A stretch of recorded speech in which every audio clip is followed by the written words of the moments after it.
see a larger pier on the horizon.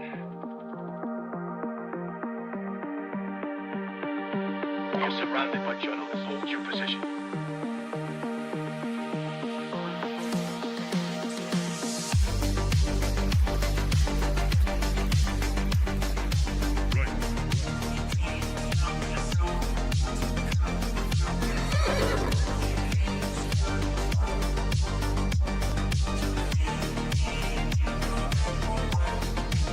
Misinformation.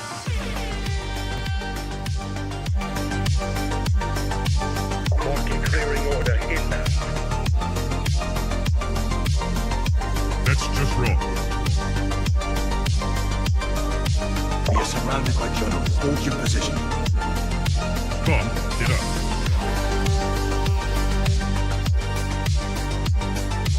Trust the experts. Vibe coding. We are experts. Founder mode. Vibe coding. I see multiple journalists on the horizon. Stand by. Experts. UAV online. Glaze. Double glaze.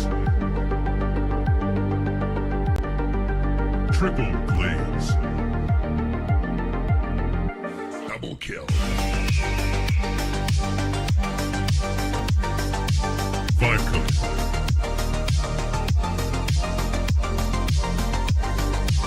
Wrong.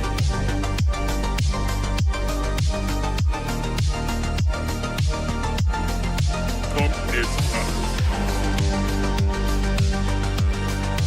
Glaze.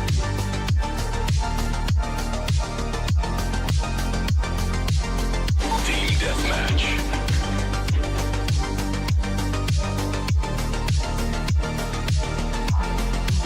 We are experts.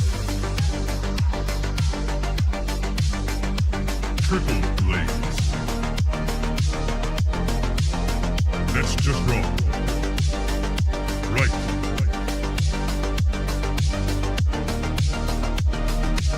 Marking clearing order inbound. Come, get up.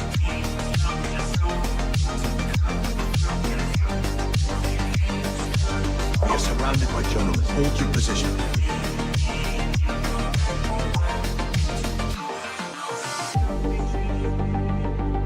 Strike one. Strike two.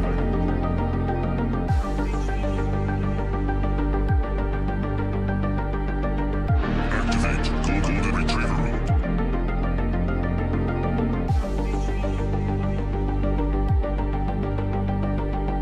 Trust the experts. Marking clearing order inbound. Vibe coded.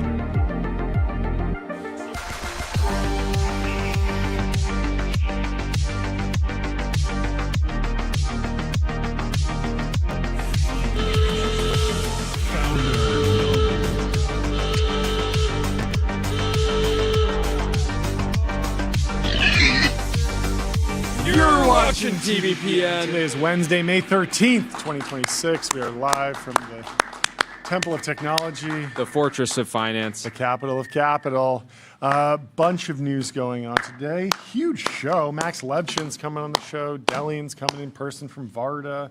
Recursive is coming out of Stealth. Brandon Hill from Vori. Nate Tepper from True Short. Very excited to talk about vertical The trough. video, the trough. The trough. the trough is cooking. Some of the trough is Trough delicious. economy. Jubin Mirzadeghan from Roadrunner and Roman Chernin from Nebius. absolutely destroying earnings. Very excited to talk to the co-founder and chief business officer over at Nebius. But the big news this week, and I'm sure what everyone will be focused on, is of course on the cover of the Wall Street Journal. That's the Trump-Xi Jinping summit that's happening in Beijing. Trump and Xi Jinping vie for wins at summit. They're duking it out, and Trump both brought a big crew with them. A team. Yeah, Trump brought Geopolitics. a couple Team sport. couple political people that we won't even care about, but the business leaders are what is particularly interesting. So we got Elon Musk from Tesla, Tim Cook from Apple, Jensen from NVIDIA, Kelly Ortberg from Boeing. Little flex there because Boeing has been able to maintain the lead in manufacturing large planes for a very long time. DJI has not been able to scale up and make a 747. What's going on over there? David Solomon from Goldman Sachs, Steven Schwarzman from Blackstone, Larry Fink from BlackRock, Jane Fraser from Citi, and Dina Powell McCormick from Meta. So we should read through the stakes of the Trump-Xi Jinping summit in the Wall Street Journal from the Wall Before Street we Journal get into that, editorial board. let's get into the more important stuff. Yeah, please. Which is, do you think Jensen was always coming on the trip? Right? There's been some speculation. He got on the plane in Alaska. Oh, yeah. Was that just the most convenient place for him to get on, or was he a late addition? I don't know. Why would he have been a late addition? I don't know. It seems like because a logical there person was to bring. reporting earlier this week. He runs that the wasn't largest going. company in America. I know, but there have Okay. been statements That he made wasn't going? from what I saw that he wasn't going. I don't know. Yeah, so Trump had a Truth Social post Yeah. that said CNBC incorrectly reported that the great Jensen Huang of NVIDIA was not invited, but then he corrected it. He said he did invite him personally. I don't know. These schedules move around. It's got to be really, really difficult if you're the leader of the biggest company in the world to move things around and commit to this. I don't know. But what's more important for Jensen and his objectives? No, of course it's critical importance, but at the same time, there might have just been other moving pieces of like, okay, when can he go? Where will he arrive from? Where will he get picked up from? I don't know. These things always like shift. I don't have a good thesis. I mean, other than the fact that like that is the company that has maybe the most tension between the trade deals with China. Like Apple obviously does a ton of business in China, but has been much less of a focus in the chip sanctions. And so having Jensen there is a little bit more of a discussion point. What do you think? I mean, I think on China, like the NVIDIA stuff seems like pretty like fine now, Stable. but Meta I think has like some conflict, right? Because Yeah. I mean, Manus, maybe it's like not that big of an acquisition, on like market cap wise, but Yeah. they're blocking it. A lot of these things, we always say in the context of Silicon Valley, it's like a $2 billion deal or a company that's doing $40 billion in revenue, and then you get over there and the stakes are like $1 trillion oil market or like all the rare earths in the world, and it's your geopolitical conflict, which is obviously a much bigger deal. And so I don't know. We can speculate it on more. There might be more reporting that comes out about Jensen's goals there, what actually happened, how he found his way onto Air Force One. But that was confirmed by Elon Musk, right? He said that Elon, Jensen, and Trump were all on Air Force One together, flying over. I certainly wouldn't want to get there. I would want to arrive on the cool plane. Can we play the video of the arrival? Trump arrives in Beijing with Elon Musk and Jensen in tow. I guess the rest of the business leaders came separately, but here is their arrival with, are those Can we get sound? cheerleaders or something? I don't know what, they seem to be waving, flags. They're waving flags. That makes sense. Well, there they go, walking down the red carpet. Air Force One is truly stately. It's so disappointing that the economics of the airline industry didn't just get bigger and bigger, and so you find yourself very rarely on 747s unless you're flying across the world, because they do have such a presence, and they're spacious inside. But we have been cramped down into the 737. Are there videos pretty much everything where they Anyway. give a proper tour of Air Force One, or is it kind of locked down? I think they've done tours. I mean, there are several Air Force Ones, I believe, that are on display at presidential libraries, and so you can go and tour them. There might be one at the Smithsonian. I'm not exactly sure, but I'm pretty sure you can go walk around old ones. Take note. I wouldn't be surprised if they keep the the current spec, like somewhat secretive. There we go. This is very grainy footage. It looks like, oh, maybe it's just the middle of the night. And it or reminds something. me of Dune. Dune. Arrakis. That's Taiwan, though. Anyway, let's go through Jensen's pack list. He was having trouble thinking of what was he going to bring. Of course, he landed on just a ton of leather jackets. The back And even the last minute- sneakers, I feel like, are pretty iconic. Yeah.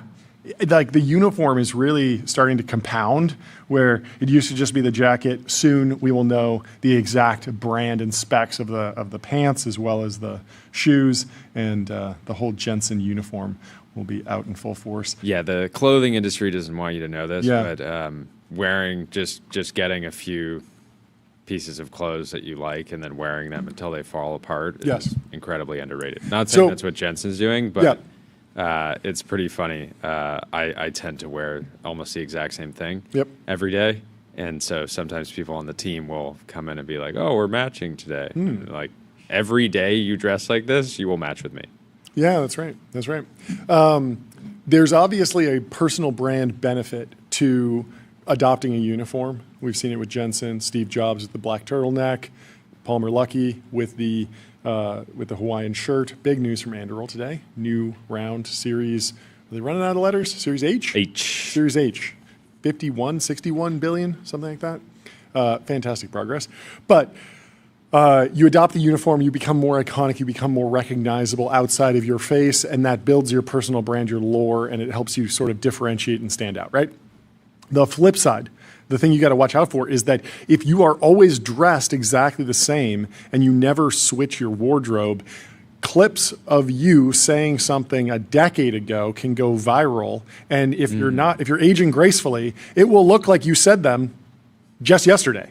And that can be a big problem if, say, you're an AI CEO who a decade ago was reading some sci-fi and thinking like, man, there's something to this Terminator thing. And then maybe in the past decade, you've done a lot of work, you've investigated the systems, you have a more informed position and opinion. Well, the old video of you still looks like you today. And so there might be something to leveling up the wardrobe and changing the wardrobe over time that actually creates more distance between, oh, well, clearly that was... So this is an indirect way of saying you want Jensen to be in a leather sort of like, sort of trench coat eventually, like flowing robes. Well, the easiest thing to do is go bald. That's what Jeff Bezos did. He was saying some crazy stuff back when he was building Amazon in the 90s, and he's changed his opinion. It will be very evident from new clips that, oh, that's an old one because it's very iconic. His older look, now his new look, he looks transformed. He looks very different. Well, I don't think Jensen has to go bald, but he can do the Bezos playbook, which is just get really jacked. Get really jacked. So as he yeah. gets more jacked, you'll just see, oh yeah, he's looking like 320 lean right there. There you go. Like that must be pretty decent. 320. Jensen at 320 would be electric. Well, he's. We have a he's got video his AI. of the Air Force One Golden Palace. We Okay. can pull it up. What is the Golden Palace? That's Is that what they call the interior these days? The Air Force One that was gifted by Qatar. Okay, and that one is never going to be in use, but going to go straight to the library. I think is that the idea, or is it going to get flown around? Well, let's watch the Presumably, it's going to be used. Golden Palace. Really particular aesthetics here. It looks like a normal 747 on the outside. Looks like a yacht. I feel like isn't there a big there's a big swing in fuel efficiency based on the color of the plane. If you paint your plane black because you think it looks cool, it will attract more heat and you will burn a lot more fuel. And so most companies go with white. Spirit Airlines went yellow. I don't know if that had anything to do with their downfall, but you would think, is there a chance, is there some weird economic logic where if you paint it gold, the gold will reflect the sunlight and increase Well, fuel unfortunately, efficiency? the exterior is not. Well, so gold. you should Both wrap sides. your plane in like a mirror, like Yeah, maybe. surface. But yeah, I don't know That if that would actually reflect the most. That would probably reflect the most, right? Yeah. Mirrored plane. There are some silver bombers and jets that are in service across the United States Air Force. I can't call upon it right now. This really is a sky yacht. Chessboard. You think anybody's played chess on there? 4D chess.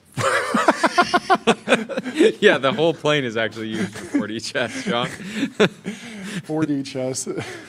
Chess is already 3D by default. It's a 2D playing board, but time is the third dimension because the turn that Whoa. you're on is a dimension as well. This goes deeper than I thought. So 4D chess is merely a 3D representation of 2D chess that's played over time. That is the fourth dimension.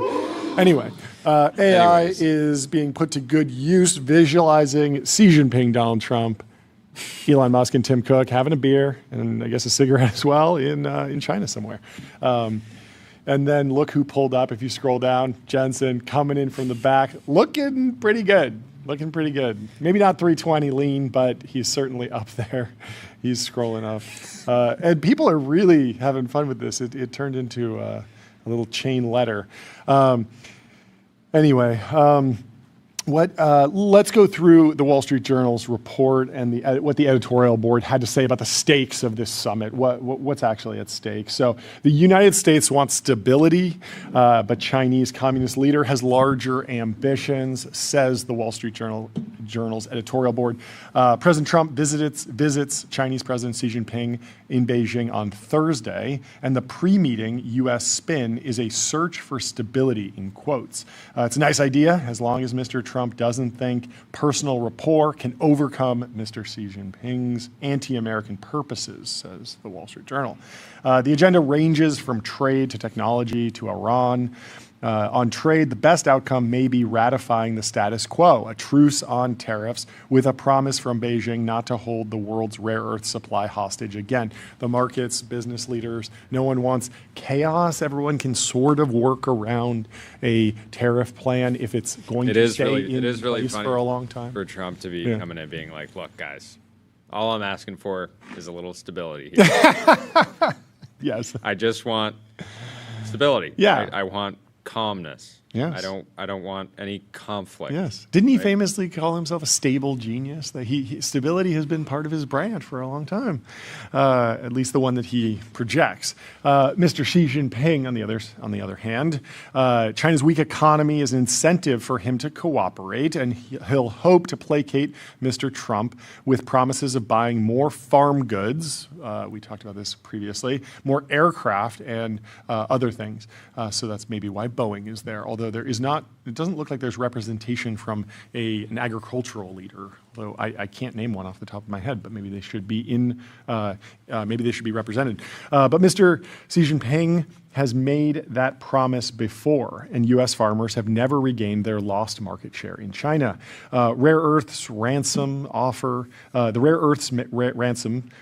may be more U.S. advanced chip exports to China. Xi Jinping views artificial intelligence as a decisive theater in Beijing's competition with the United States, and he is trailing, though not by much, maybe 6 months by most people's estimates.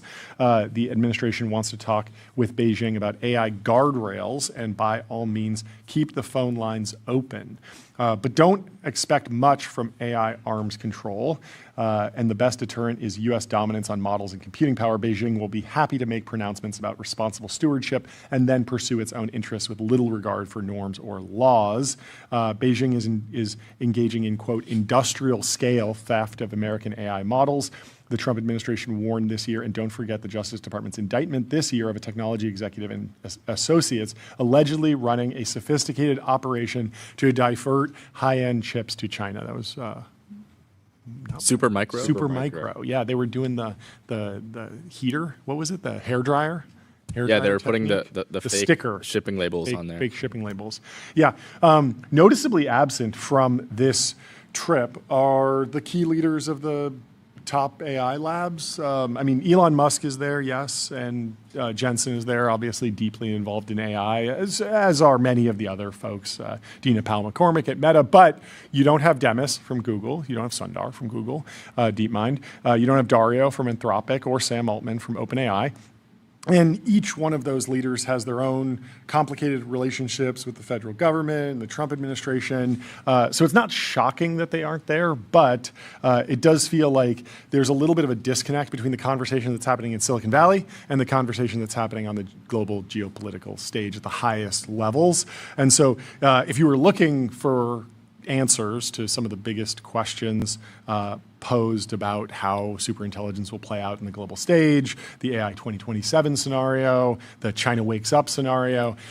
You're going to have to keep waiting because that's not really what this is about. It's about maybe a little bit of semiconductor supply chain details and export restrictions, but not answering the big questions about what a U.S.-China relationship looks like in a post-AGI world, a post-ASI world, a post, a fast takeoff scenario. OTP says, why is Meta there at all? Good question. All Meta platform products have been banned for quite a long time. Yeah. I don't think that will change, but they have this Manus thing. I Yeah. think it might just be to show some friendliness, Yeah. some presence there.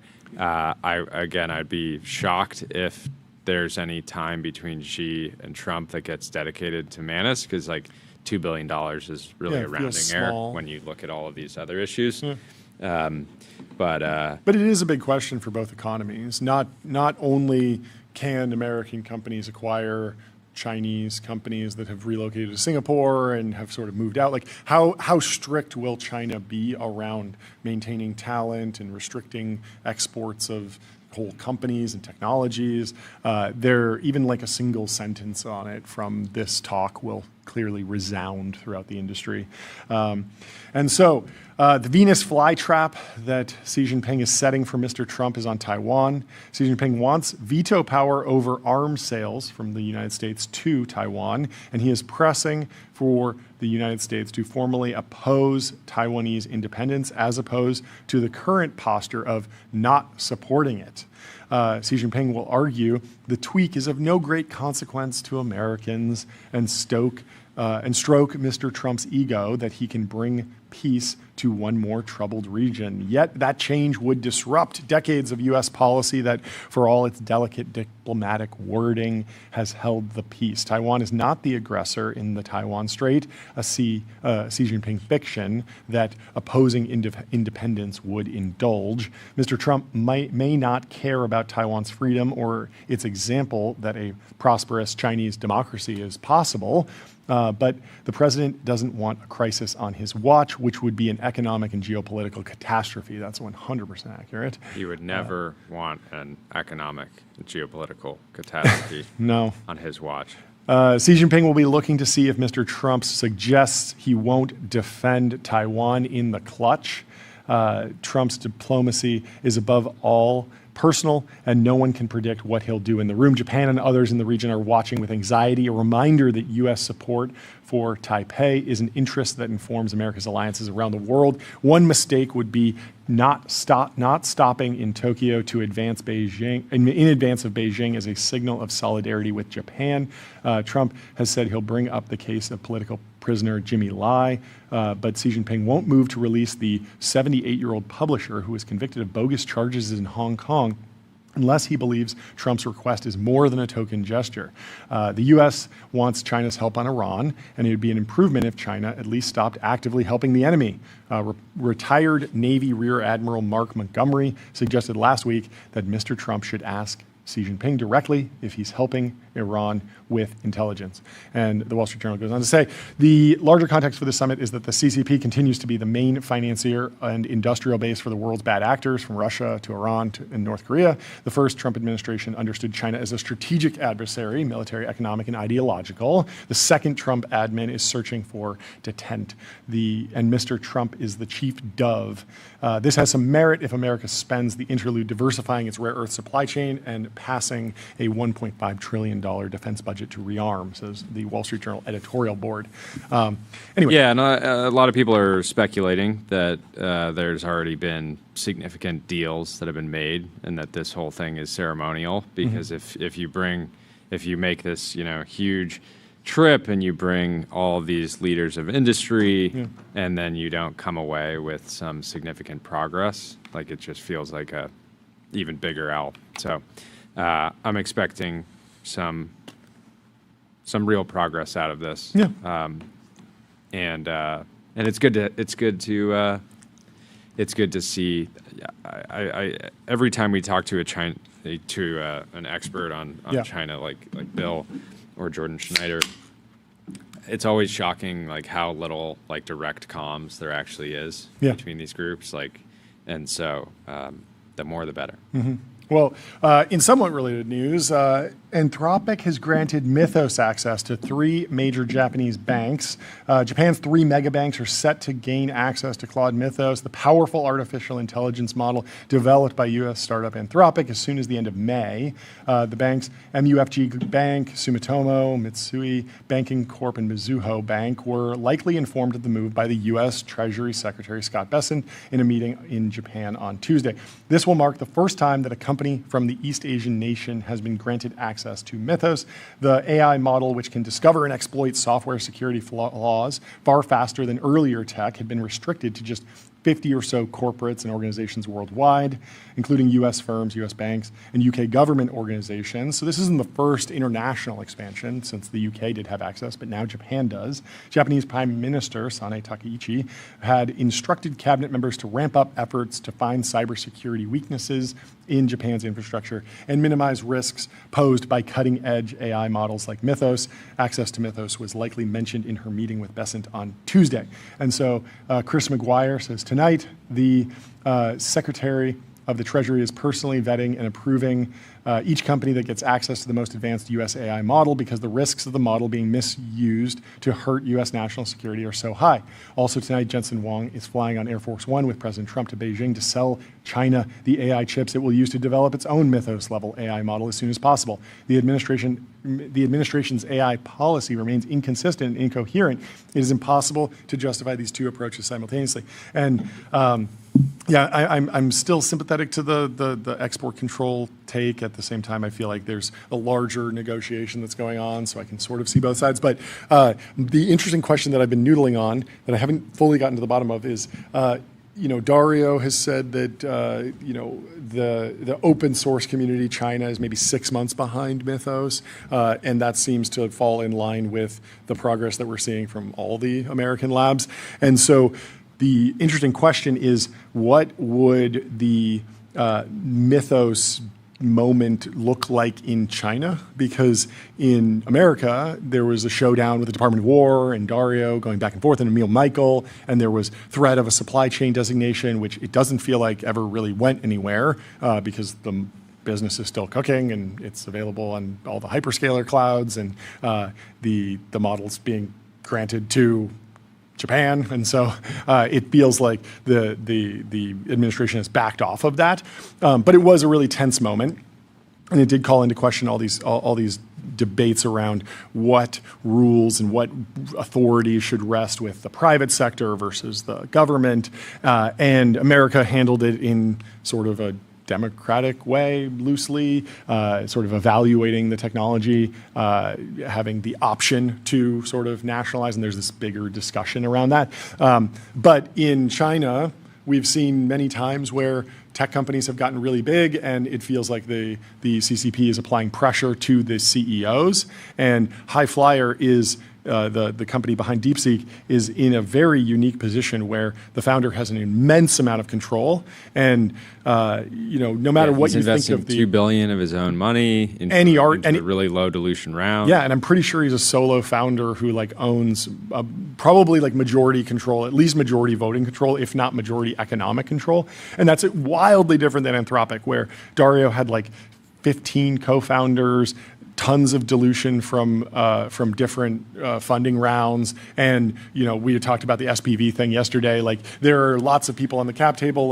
Anthropic is going the way of a typical American company, where there are lots of different stakeholders. They might be a public company soon, which means the government has more oversight, as the SEC controls a lot of what they will do. And so you're in this odd scenario where you could have a similar level of technology deployed in China from a very closely held private company that is up against a much more aggressive government. And so what that looks like, functionally, yeah. If you can't do e-commerce without disappearing for a week or something, exactly. Do you think you can do Mythos level AI cybersecurity bug finding at the same time while having full control and not being a public company? There are it feels like the stakes are much higher for when DeepSeek, if DeepSeek is able to catch up, there's some evidence that like China's on a slightly shallower growth trajectory, but still, if you take Dario's claim of 6 months, even if you extend that to a year, like something is going to happen there where China is going to have their own mythos moment, and what that looks like and what we learn about it, I think is going to be dramatic and interesting. And also, it's just odd that like this moment, there's this backdrop of all this stuff that's happening in AI in America, and then there's going to be talks over like, you guys want to buy more apples, basically, or like, what? I mean, obviously, there's going to be more high stakes discussion around geopolitical conflicts and rare earths, but we are talking about like tariff rates at a time when, like, just a couple months ago in America, we were talking about like, is AI going to like be able to take over the government, and like what does that mean, and how does the government control the AI technology as it diffuses? So very, very interesting things coming at some point. A lot of this will probably be pre-negotiated behind the scenes since the mythos moment happened in America, and Xi Jinping obviously saw it and can get ahead of it. But you do see this consolidation of control at DeepSeek, and there's a question about, well, where does that go? Tyler, do you have any thoughts on this? Am I directionally correct on the timeline, or this, I mean, this it concept seems like something's going to happen there's the here? graph that shows that open source is increasingly getting like further and further away from frontier models. But yeah, I don't know. It's just like so hard to tell like what's actually going on in China. Like what is it actually? Like what happens when the CCP starts to have more control over a company? Like what does it actually look like? In instantiation. I mean, it's interesting. Like so much of the way the U.S. government exercises control over the development of AI is on like the FDA regulatory. We want to review it. We want to take a look at it. We want to take it for a spin and throw some prompts in there before we let you send it to Japan, for example. And in China, it's a much more industrial process where, if the chips are coming in and it's a whole negotiation at the government level, there's just the question of like, okay, can you even get the data center? And it's much earlier stage, whereas that's not happening in America at all. Like there hasn't been any movement on the government saying, okay, well the way we're gonna control AI is that we will decide if you can have a gigawatt. We will decide if you can have 10 gigawatts. Whereas in China, that's sort of the de facto status quo. Yeah, they still are very pro competition. Yeah. At least until you get these breakout winners. So we'll see how that. And can they continue to be pro-competition if they need to consolidate all of the Blackwells that are coming into the country into one data center that's networked together that can actually train a mythos level model, right? That's a big question. But people are having huge FOMO over the summit. Dude, I wish I was in Beijing with Elon Musk, Trump, and Xi Jinping talking business, discussing AI, real boss moves. Must be a movie, says someone who we're not going to read because it's a bad name in the thing. Anyway, speaking of Elon Musk, SpaceX and Google are in talks to launch data centers in orbit. The deal between the two tech titans would give a boost to SpaceX business ahead of a historic public listing. Google is in talks for a rocket launch deal as the search giant expands its own efforts to put orbital data centers in space. Launch deal would put the two companies in partnership as they gear up to compete on orbital data centers, an unproven technology that SpaceX CEO Elon Musk has said is the next frontier for his rocket company. Google is also in discussions about a potential deal with other rocket launch companies. They got to at least have a stalking horse. How are we not talking about blimp data centers yet? I know. Sergey Brin has a blimp company. Bezos has a rocket launch company. So there's a very logical line from AWS to space data centers through Blue Origin. But we got to put some GPUs on the blimps. We got to start mass manufacturing the blimps. This could be the thing. I mean, there's no NIMBYism in the middle of the Pacific Ocean if there's just a bunch of blimp data centers floating around in a circle. Well, I think if you're already in the ocean, you should go down as well. You know, Atlantis, Mac. Cooling. Yeah, like I feel like none of the ocean guys that are working on ocean robotics are thinking about like putting data centers at the bottom of the ocean. Yeah, I mean, it feels easier than space data center. The space is free, the land is free. You don't run into the regulatory stuff. cooling potentially free. Energy, a little bit tricky down there. Geothermal, maybe. I don't know. No, there's oil and natural gas reserves on the you have to bring on the oxygen seafloor. there, because how do you burn the oil and the natural gas underwater? Big diving bell, tube, scuba tanks or something. Anyway, let's continue. Where are we in this story? SpaceX and Google. Speculative technology has been at the center of SpaceX's pitch to investors ahead of its planned IPO this summer, which is anticipated to be the largest IPO of all time. Last year, Google announced its own plans to launch prototype satellites by 2027 as part of a moonshot initiative called Project Suncatcher. It's working with another company, Planet Labs, cool name, to build those satellites. We're working on getting Will Marshall from Planet Labs on the show in the next week or so. We'll send tiny racks of machines and have them in satellites, test them out, and then start scaling from there, says Sundar. There's no doubt to me that a decade or so away, we'll be viewing it as a more normal way to build data centers.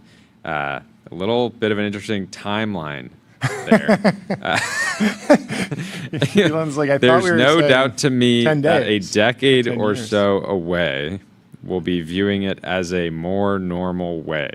Yeah. A decade or so away. He's being a little cautious in his language on his timelines, but Google cool. was an early investor in SpaceX and owned printing. 6.1% of the company. Yeah.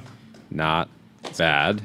The other funny dynamic from SpaceX's deal making recently is, given that the OpenAI startup fund was an early investor in, I believe, Cursor's seed round, True. the $8 million round. OpenAI, at least the startup fund, will have some meaningful exposure to SpaceX. Yeah, SpaceX, an OpenAI backed company. That's the way people will introduce it. OpenAI backed SpaceX IPO. But yeah, I thought it was quite interesting having that happen while the whole trial was going on. Everyone owns everything. Everyone has diversified into every company at this point, basically. Let's see. The company last week announced a deal to sell Earthbound computing resources to the AI company Anthropic. As part of the agreement, Anthropic expressed interest in working with SpaceX on orbital data centers. Earlier this year, SpaceX filed an application with federal regulator to launch up to 1 million satellites for its orbital data center ambitions. That's crazy. I remember, didn't they get, what was the original Starlink approval? I thought it was like tens of thousands, maybe 100,000 satellites. I'm starting to think like looking ahead, there's going to be a backlash to like they're blocking out the sun. Like we've seen the Matrix, this happened in the Matrix, but for like chemical reasons. But like if there's like light pollution from this at all, it's going to be a absolutely massive. Oh yeah, Panthalassa ocean data centers. You don't need to sink them to the bottom of the Mariana Trench. How could we forget? You just do them on the ocean. Did you look up how many satellites SpaceX currently has in orbit? Because I mean, it's a huge number. It's over 10,000, I believe. But 1 million is a huge jump. But that actually should math out. I think we did the math. That should math out to gigawatts in space, which is definitely meaningful. So right now they have like just over 10,000 satellites. Just over 10,000. Okay, but I think they're approved for maybe up to 100,000 or something. And so they go and get the huge allocation, and then they start launching. Very, very excited to see the progress on Starship. Isn't there a launch that happened or is happening this week? Like what? Yeah, when's the next? Tyler, figure out can when you the look next up the latest launch is, launches? Tyler? I'll keep reading. The other story. This was back in March. Yeah. Blue Origin has a play in space data centers as well. So I would you could imagine them and Amazon teaming up in some capacity. But you could also imagine Amazon saying like, "Hey, if we're going to be a real player here, we'll probably need to work with." And then StarCloud finally probably finds a dance partner, if not multiple. Many industry leaders see orbital computing as a solution to the limitations of earthbound data centers. Earthbound is capitalized. It's a proper term now, which requires swaths of land and power. These data centers are designed to be powered by solar panels, eliminating the major power constraint faced by data centers on Earth and one of the major ecological issues with emerging technologies. But there are also major engineering challenges. SpaceX made its name as the world's leading private launch provider, sending NASA astronauts to the space station and launching thousands of satellites as part of its Starlink internet constellation, over 10,000 apparently. As it prepares to go public, SpaceX has struck a number of deals that have rewritten its balance sheet, helped Musk consolidate his companies, including its acquisition of XAI, and SpaceX also announced a deal with Cursor, as we have talked about on the show. Starship. What's the update so the on next Starship? launch, the 12th one, is next Tuesday, the 19th. Next Tuesday. That's when they're targeting. So, Okay, yeah. And what's the goal? But they were like moving it down the runway, sort of getting ready to stack. Do you have any idea what success looks like? I think So this is the first orbital test of the V3. Okay. So they got to get it to orbit and then get it back and probably land it. But are they going to land on land or water? Because didn't the last one make it up and back, but exploded in the water, or was that the Blue Origin, New Glenn? I don't know. Anyway, there's a whole deep dive on space data centers in the Wall Street Journal. They say, is it a pipe dream or AI's next big thing? They're pointing out some of the challenges. You're going to need thermal louvers, opening and closing shutters to block or allow heat, thermal contact, special bolts to separate items with different heat requirements, deployable radiators. Heat is transferred to special surfaces that unfold in orbit. It looks like a big long Pull up this tail, graphic basically. showing sun synchronous orbit. Yeah, this is cool. So if you're orbiting the Earth vertically, essentially, the sun is constantly hitting the satellite, so you're not out of power for half the day. But they say the radiators for data centers will likely be very large. I like that. Phase change materials that can absorb. They can change phase to absorb heat, like wax or salicylic acid, usually from solid to liquid, when returned to normal when temperature is reduced. Sun synchronous orbit, 373 miles to 497 miles up. So about 400 miles up is when you get into sun synchronous orbit. That's on the low end of low Earth orbit. Low Earth orbit around 1,000 miles. Mid orbit, 1 to 10,000 miles. High orbit, over 22,000 miles. And so we covered a decent amount of this, so we can move on. Do you want to talk about Matthew? Yeah. Was adding to the conversation we had with Doomberg. Doomberg was fun. Doomberg was saying the only way the data center build-out will be successful is by either breaking all the rules or going off-grid. And Shanu said the tech crowd keeps leaning into this off-grid is the only way thesis, and I disagree with this notion. The Exhibit A example of XAI Colossus even overstates what's actually happening at Colossus. Okay. XAI did not build a permanently off-grid AI campus because the grid was unusable. Colossus already has 300 megawatts of TVA interconnect approved across 2 substations XAI funded, plus contractual obligations to curtail during periods of grid stress. That is a grid-tied architecture with supplemental on-site generation, not an islanded power system. I think Doomberg was like the other side of this that Doomberg did highlight was like Colossus is the exception that proves the rule because it moved so quickly and took advantage of so many different grids, and there were power generation from multiple states at one point. And now there is pushback. Like there wasn't pushback when Colossus was built originally because data centers were not a hot topic.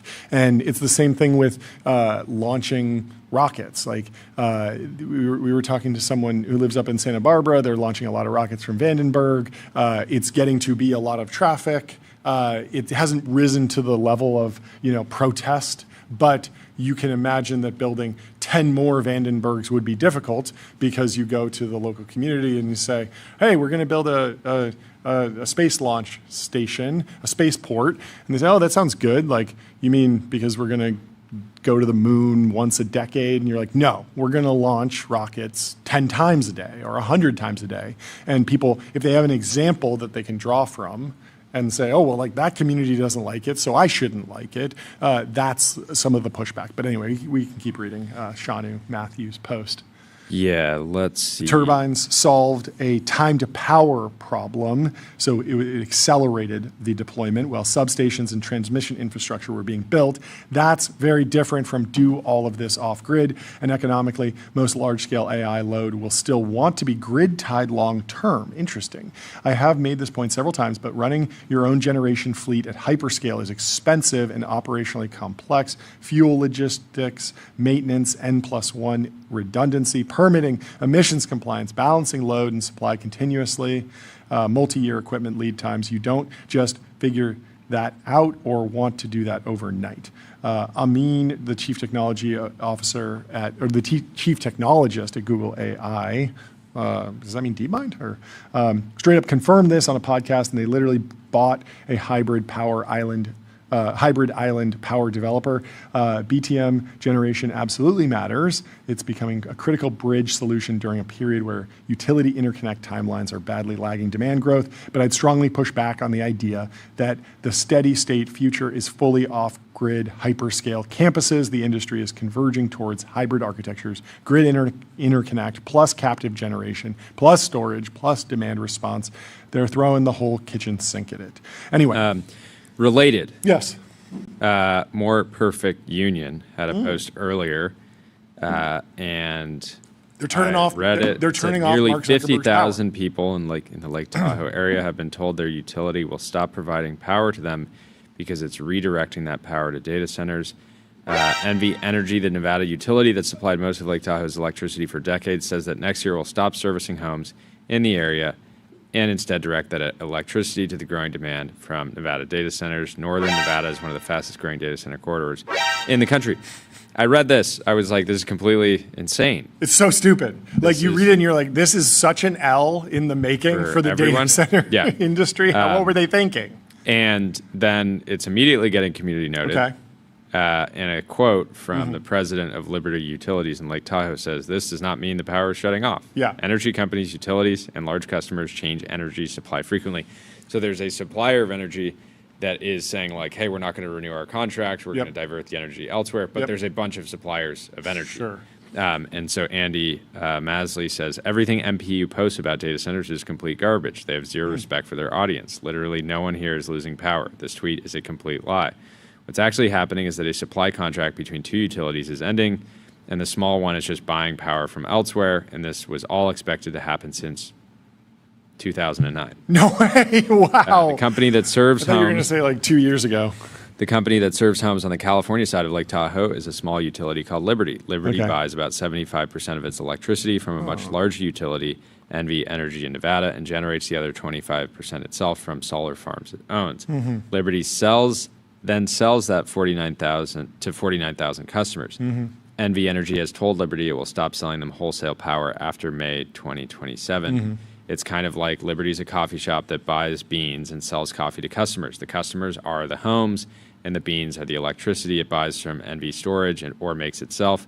This is like your local coffee shop ending a contract with a specific bean company and started buying beans from somewhere else. It doesn't stop you from buying coffee. Why is their contract with why is their contract ending with NV Energy? NV Energy selling to Liberty was understood as transitional since it started in 2009. Long story short, NV Energy was basically Liberty's only wholesale option, but a new transmission line opening in May 2027 gives Liberty access to a much wider Western market and, among other things, a much larger share of solar and wind and hydro. That's the whole story here. Ending the contract with NV Energy and opening up this much wider pool with much more renewable energy was the plan here, completely separate from data center demand. Interesting.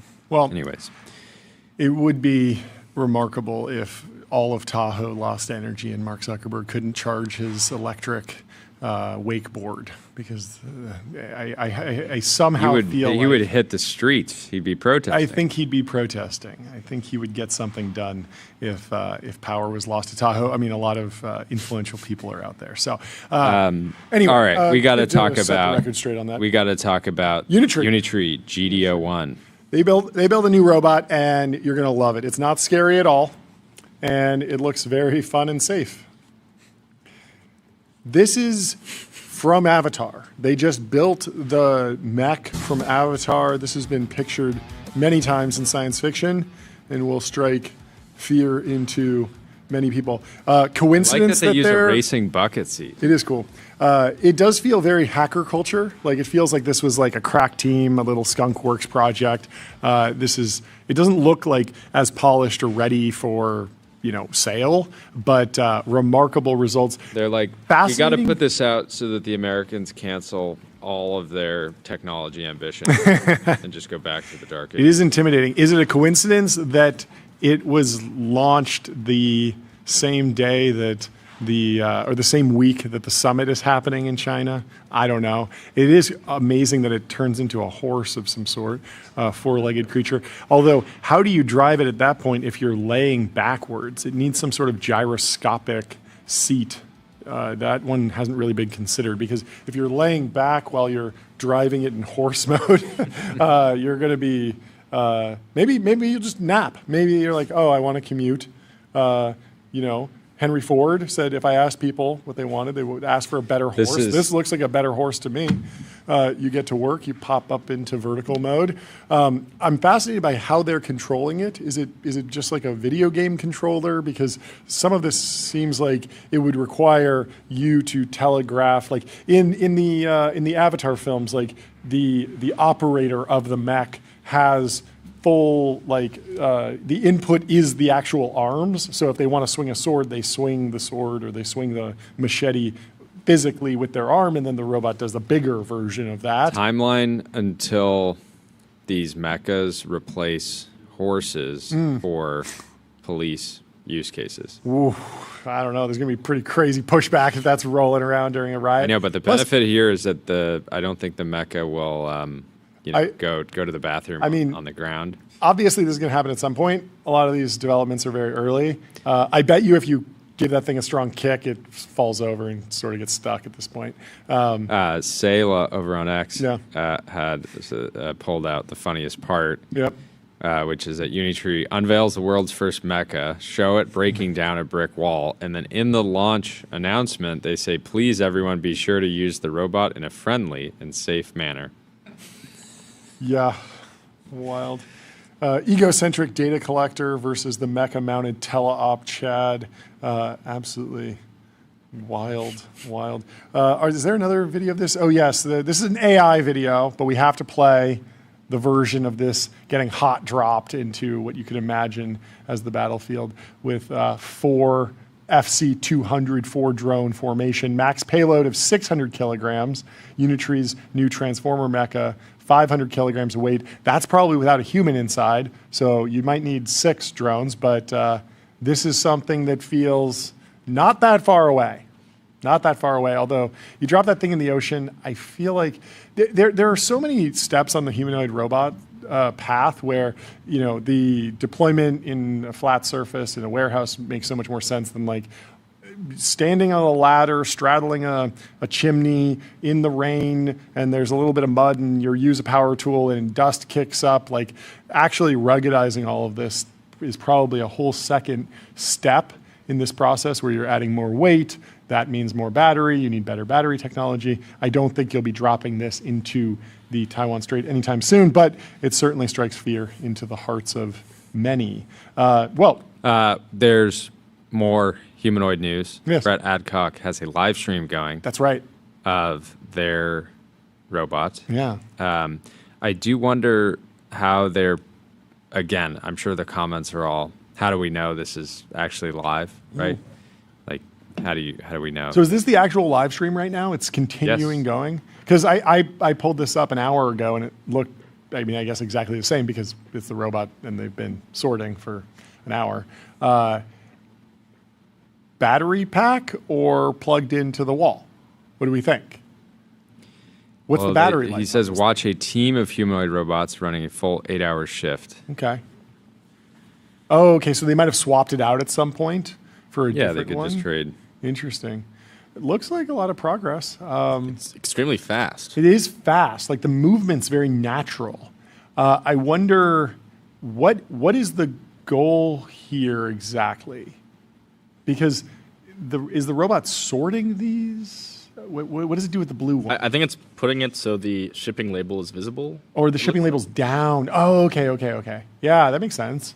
That feels like, because some of the robot applications are things that you could do with a 2-axis gantry or a sorter. Like if you watch how it's made, there are industrial machines, not robots, that can do all sorts of sorting. Like you watch like how Diet Coke gets filled and the cans roll down, and at some point they all need to be facing upwards, and so there's a machine that sorts them and tilts them all upwards.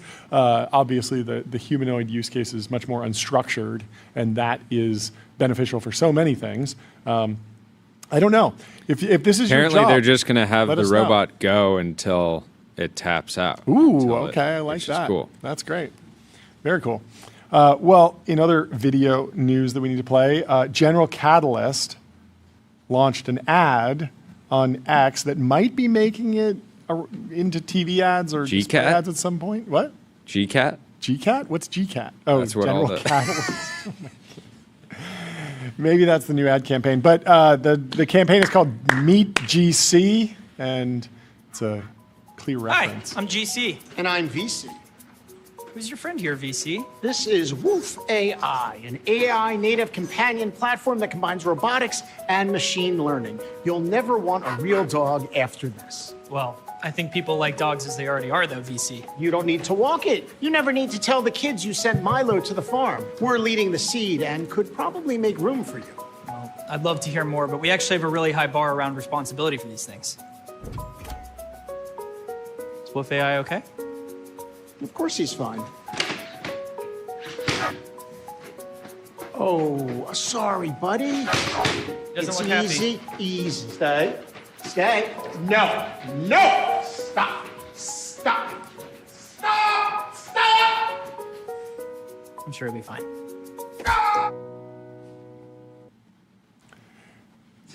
Interesting symmetry to the podcast set that Reggie's doing, right? Well, White I think background? Reggie directed. Yeah, but it's cool that like the brand, like you could wind up doing two very different designs, but there's like there's a Continuity. through line there, even though it's obviously a nod to the Mac versus PC ads from the 2000s, which we can pull up to watch one of those. I think we've watched these before, and they have a very similar, stiff PC versus Mac look. But I think that was a good message of like, okay, like We're let's not not like the other that, venture capital. but also like let's not fund the stuff that like is Yeah. pointless and useless. And if you already have a dog, And keep a dog. this is a big moment Yeah. because you have been wanting a VC firm to just commit to paid advertising for a long Well, time. I wouldn't say this is a commitment yet. We got to actually like see true, some like, spend running some behind spend, it. yeah. Of course. Yeah. Yeah. No. Magazine I think it's a ads. great. Yeah. In the right. I mean, certainly in like the Wall Street Journal and Forbes and like the places that people, the entrepreneurs go for information, it makes so much sense to actually spend on advertising to build a brand, especially when you're at the scale of General Catalyst. Can we pull up the Mac versus PC ads? We're not going to watch all of them. There's 66 of them. Talk about a generational run. A lot of the same kinds of programs. Yeah, like Microsoft Office. But we retain a lot of what makes us us. But you should see what this guy can do with a spreadsheet. It's insane. Mogged. Yeah, he knows that I'm better at life stuff, like music, pictures, movies, stuff like that. Whoa, what exactly do you mean by better? By better, I mean making a website or photo book is easy for me, and for you, it's not. Oh, that kind of better. Yeah. I was thinking of the other kind. What other kind? Hello. We can switch away because you've seen all these. Mark Andreessen quote tweeted it dunked. He said, "Stay tuned for our upcoming ad campaign. We're the VC who doesn't sneer at your idea." Interesting, getting spicy. Yeah, red alert over there. Red alert. It's a lot of red alert going on. It's a long thing. Well, Well- both companies are invested in robotics company Anduril. Oh yeah, I mean I'm sure there's a ton of portfolio overlap. Oh no, I just think like in another world that's an Anduril product, that Yeah. dog thing. Probably. I'm sure they've experimented with that form factor. Anduril's both got of- some both fresh of- funds. They both need of to the build firms. a mecca. It is. I mean, if there's ever someone to build the Mecca, it would be Palmer Luckey. He has talked about this stuff. I even asked him on stage once, like, walk me through the Pacific Rim vision. Like, how do we build that? And we had a fun back and forth about it. Well, we do you should remember? talk- Do you remember much about his response? Yeah. So his response Because to stuff like that. Mecca form factor is just like, hey, I'm a sitting duck on a platform. Yeah, exactly. So his point is always like the technology to build the Mecca is way behind the technology to like remote control something or put an AI on board or something like that. So you actually don't want to build the Iron Man suit because you can just build the drone, the submarine, the autonomous. Or he'll use the example of like the Batmobile. It's Yep. like if you need a vehicle for the city, Yep. like do you really need this like massive vehicle, Yeah. right? No. You want something- Clearly, Bruce Wayne just wanted it. The parking comment. He's obsessed with building Batmobiles. It's very funny. I don't know. That is a very cool demonstration, though. But Andrew always says, "Don't build the Batmobile and focus on like, is there an actual urgent need from the military? Is there support from Congress to actually appropriate the funds?" And Unitree, I don't actually know. That feels like just like that's like a marketing project at this point. Yeah, I mean, I think their IPO is like very soon, right? Because Okay. I think the original application was like late March. Yeah, so that would probably pump it. soon. And then also, they're showing it like break down a brick wall, but like when I was thinking about what that's actually valuable for, we were talking about like, could you deploy that and like sneak through a forest and then attack the enemy or something? It's so big, it's so visible. Like a single drone with a fiber cable coming out of the back is going to blow that up. It doesn't really seem that practical. Maybe if you're going over really rough terrain, you want the legs instead of a tank tread, but you can sort of just put a huge tank tread on something and just crush everything in your way.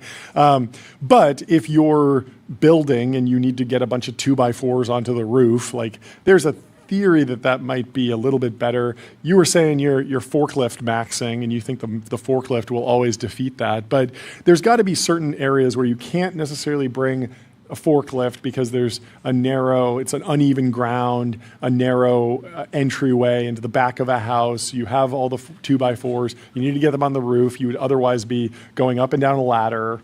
And so Mecca to the rescue. Yeah, I mean, it's just like pretty hard to justify this. Like, I think yes, for certain like emergency scenarios, it makes sense to have some like super weird form factor. Emergency. I need a really cool piece of tech. I need something that looks really cool before my IPO. Emergency. We can flip over to the other financial news that's making headlines on the cover of the Wall Street Journal. Inflation accelerated 3.8% last month. Not good news. Joe Weisenthal has a couple posts, but one is just man.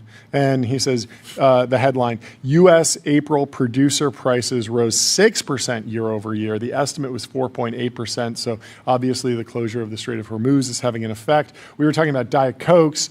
You would think that the caffeine doesn't come from the Middle East, the delicious caramel flavor, or whatever else they put in this, it does not come from the Middle East. But aluminum, actually, there are smelters in the Middle East. Aluminum is in shorter supply because of the closure of the Strait of Hormuz. And so Diet Coke is rapidly going out of stock. And so you need to load up if you're prepared. How many? You got 4 or 5 pallets? I have not actually gotten any. I'm not stockpiling Diet Coke yet, yet, but who knows? Maybe prices go up. That's what inflation represents, and Wall Street is getting more anxious about it. So we can read through this quickly before we are joined by Max Levchin from Affirm. So surging energy prices have pushed investors' inflation expectations to multi-year highs.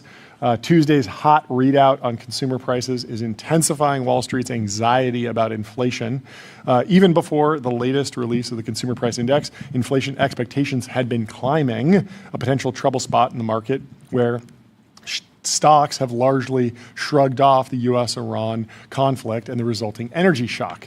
And so investors bet on inflation by buying and selling both ordinary U.S. treasuries and those that hedge the risk of inflation, called TIPS, Treasury inflation-protected securities. The gaps between the yields of those two types of bonds, known as the break-even rate, recently hit the highest level since October of 2022, according to Federal Reserve data, suggesting that investors expect annual inflation to average around 2.7% over the next 5 years.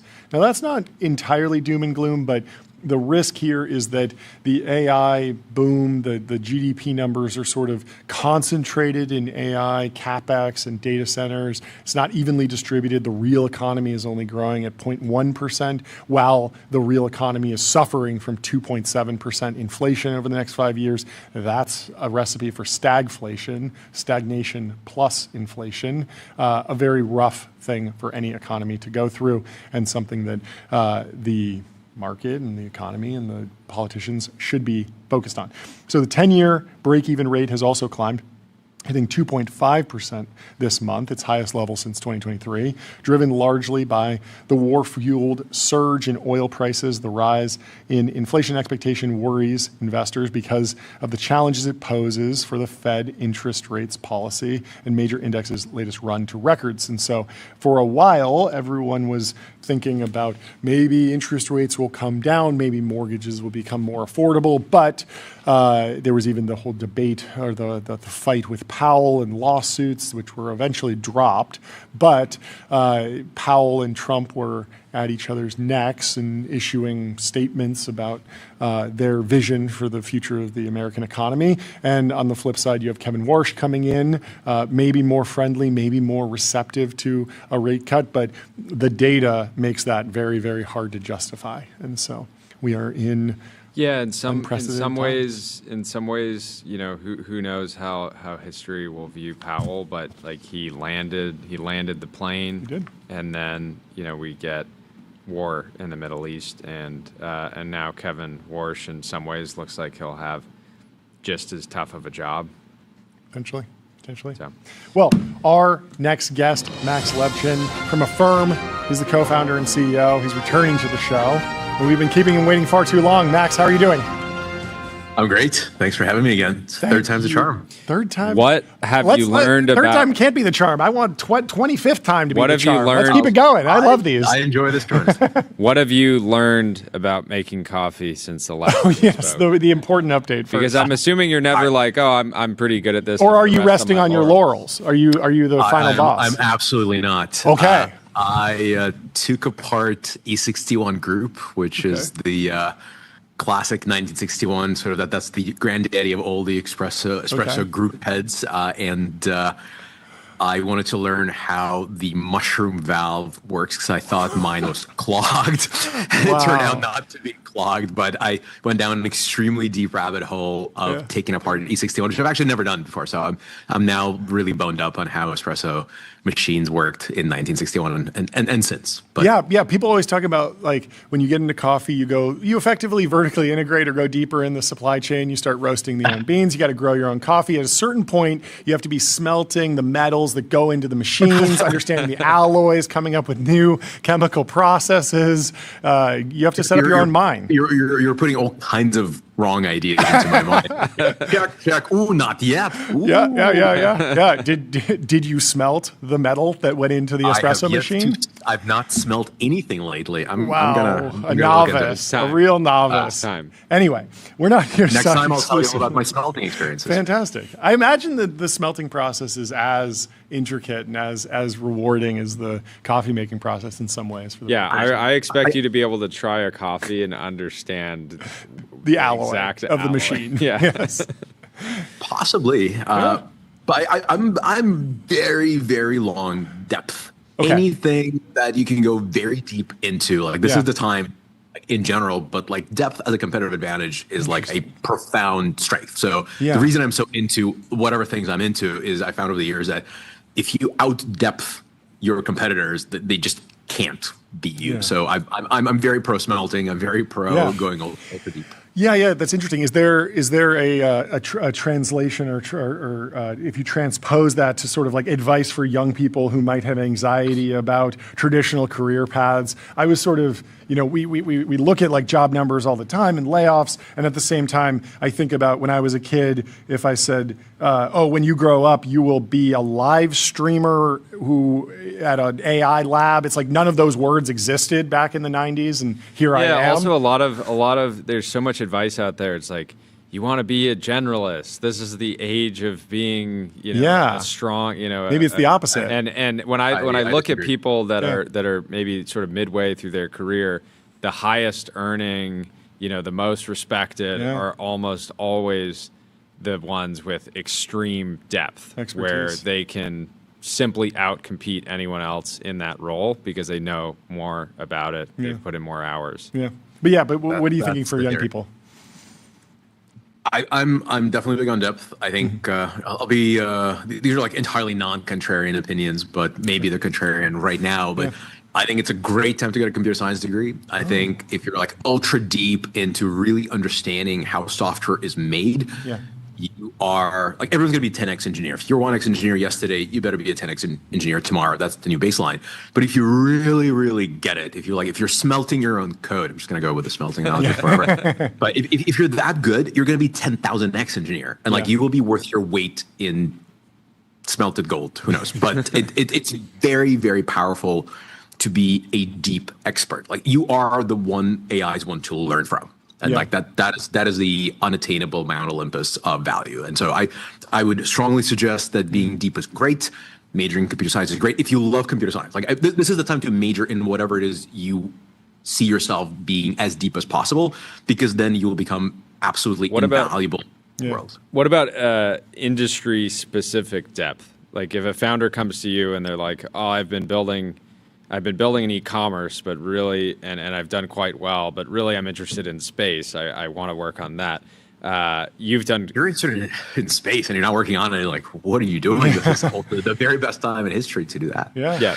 But generally, like you've done quite well by just focusing on something, a category that you know better than maybe maybe like 3-4 other people in the world that understand the intersection of like money and technology the way that you do, and I feel like a lot of founders oftentimes will do one thing, feel like they kind of like climbed the mountain, and then some will just go back and climb a very similar mountain and do quite well again. Others want to jump ship and do something completely different. So I tried both. My last startup in between the other payments startup was not in payments, and it turns out that I'm very good at climbing this one mountain. I'm just going to keep climbing it but also the reason I'm good at it is because I love depth and I love getting deeper and deeper into payments, into how to make payments more expedient, more transparent in the case of a firm. And payments are a lot of things, and access to credit is a totally new idea. Like I've never touched credit until a firm, and now maybe without false humility, I think we are definitely one of the very best credit underwriters in the world and are just getting better and better. We just announced yesterday we've built an entire new model family loosely inspired by the attention mechanism that is powering all of your LLMs out there, including your parent company now. Some ideas we borrowed from the from all these really amazing discoveries in sort of pure language AI. And yet it feels like we're just getting started. Like every time I look at the sort of corpus of things that we can try to do, things we can build, a product we can launch, it's like, oh my God, like there's so much to do. Like there's absolutely no chance I'll get to rest. I'm not sure I'll get to after all. It's the greatest time to build stuff because everything is faster and more exciting and easier to start. Yeah. But the depth reveals itself the deeper you dig. Okay, so we sort of mentioned, we referred to it a little bit, the 2026 Investor Forum. Who attended? What was the goal of that? Take us through that event, and then I have a whole bunch of follow-up questions about how you're communicating the at the current time. Yeah, it was amazing. I'm still kind of slightly high on the whole thing. But the thing that was really fascinating, so we did this event 3 years ago, or similar event 3 years ago, and it's like a blink of an eye. Like I remember it was in the same building. So a lot of the same people attended. So these are mostly buy and sell side analysts, a bunch of our shareholders, a couple of our board members actually flew in for it, which was like a nice surprise to me. And the entire management team gets on stage and like, here's what I work on. Here's what the company is. But like the reason analysts are there, they're like, okay, tell us about your vision, Max, yada, yada, yada. Really, what will the next 3 years worth of growth targets going to look like? Sure. And so the main act, I was the warm-up act. Yeah. I try to be funny, but the main act was our CFO, Rob, who got on stage and said, all right, so we're going to grow to $100 billion of GMV. We're just in the range of touching 50. Yeah. We're going to double. And we're going to do this by compounding at 25%. And every year, and we're going to move our profitability target from 3 to 4%, which is our current range, to 3.75 up. And so we're going to up the floor. We're going to be more profitable and grow faster. And it's like, faster? We're a bigger company now. Like, well, what are we doing? Like, wait a second. Last time we did this 3 years ago, we said we're going to compound at 20%, but instead we did it like 30 plus. And so just like this out of body experience of like, we're getting bigger. The room was significantly larger, same building, different floor, different room, many more people, many more shareholders. And yet we're telling people like, hey, we're going to compound that much faster than the last time. It's like, I guess it's like a flywheel, this network we've built. It keeps them spinning, it's spinning faster. And so it was amazing in the sense that like, I knew all these numbers. Like I obviously approved and worked with the team to make sure we feel great about them. But when you sort of say that out loud, like compare that to the last time we told you the same thing, we're going to accelerate. Yeah. It's like, wow, that is like so cool. So anyway, so I'm still very high from like being able to say that out loud is very fun. So there's a flywheel. I imagine with a lot of financial companies, there's economies of scale. So that seems doable. Are you also talking about TAM at this point because the company's so large, or is it still early enough that that's not something that investors are coming to you asking to sort of justify, well, you know, the global economy is only this big, and if you take 50% of it, well, there's nothing else. The good news is that $100 billion of payments in this country is but a drop in the bucket of an even larger bucket. We're in no danger. The U.S. revolving credit, which is obviously a fraction of total total economic rotation, is like $1.3 trillion right now. And $100 billion is like, then that's we're taking share. So I like to compare to that number. People are not using revolving credit. They're using a firm. It's good for them, non-revolving, no fees, all that. And so we're not yet at the sort of town. By the way, these are all U.S. numbers, and we're already live in the U.K. and Canada, and we've announced a bunch of other countries. Okay, so speaking of the investors, obviously it's very important to communicate with investors right now, both for your growth plans and also what's going on in the market. As you think back to the March time period, the SaaS apocalypse, every company got sort of beaten up. You came back really quickly. How much of that was show versus tell? How did you think about communicating to investors through that? How important was the investor communication versus just, you know, continuing to deliver on the actual metrics? Like what, as you're confronted with one of these, like, oh, there's a new narrative, what's your playbook for actually working with investors to get them comfortable? You know, to be completely honest, I don't know. I think I'm usually honest, so I might as well tell the truth every time. So this particular time, we said nothing. We basically said, okay, I guess the sky's falling. Doesn't feel like it's falling on us. We're printing a really, really good quarter. We're about to report it. We could like wave our hands and then like, you got it all wrong. We're fine. Or just wait a few more weeks and like, hey, here's what we printed. How about that? And by the way, we're going to guide, so we're going to reveal that we're having a pretty good quarter too. And so that's what we did this time, and we just didn't spend too much time communicating how the story isn't true. I don't know if that's like the best response. Like we've definitely in the past we would read, you know, the most recent time when I thought we need to speak was when the rates were rising very quickly. We were screaming into the void of like, no, this business is fantastic at ZERP. It is fantastic at 5% Fed funds rate. It is just fine at a number that's higher than that. We love our value creation opportunities more or less at any rate. Like obviously, it breaks at some point, but the U.S. economy breaks at some point too. Yeah. For all possible values of the federal funds rate, we're going to be just fine. And a long explanation why, and I don't think anybody heard it. People are like, yeah, but the rates are up, so you're obviously yeah. And so the dip in return of our stock is like a great turnaround, but it basically amounts to people saying, wait a second, this thing is in just as much demand, does just as well, grows just as fast, just as profitably through whatever rate cycle.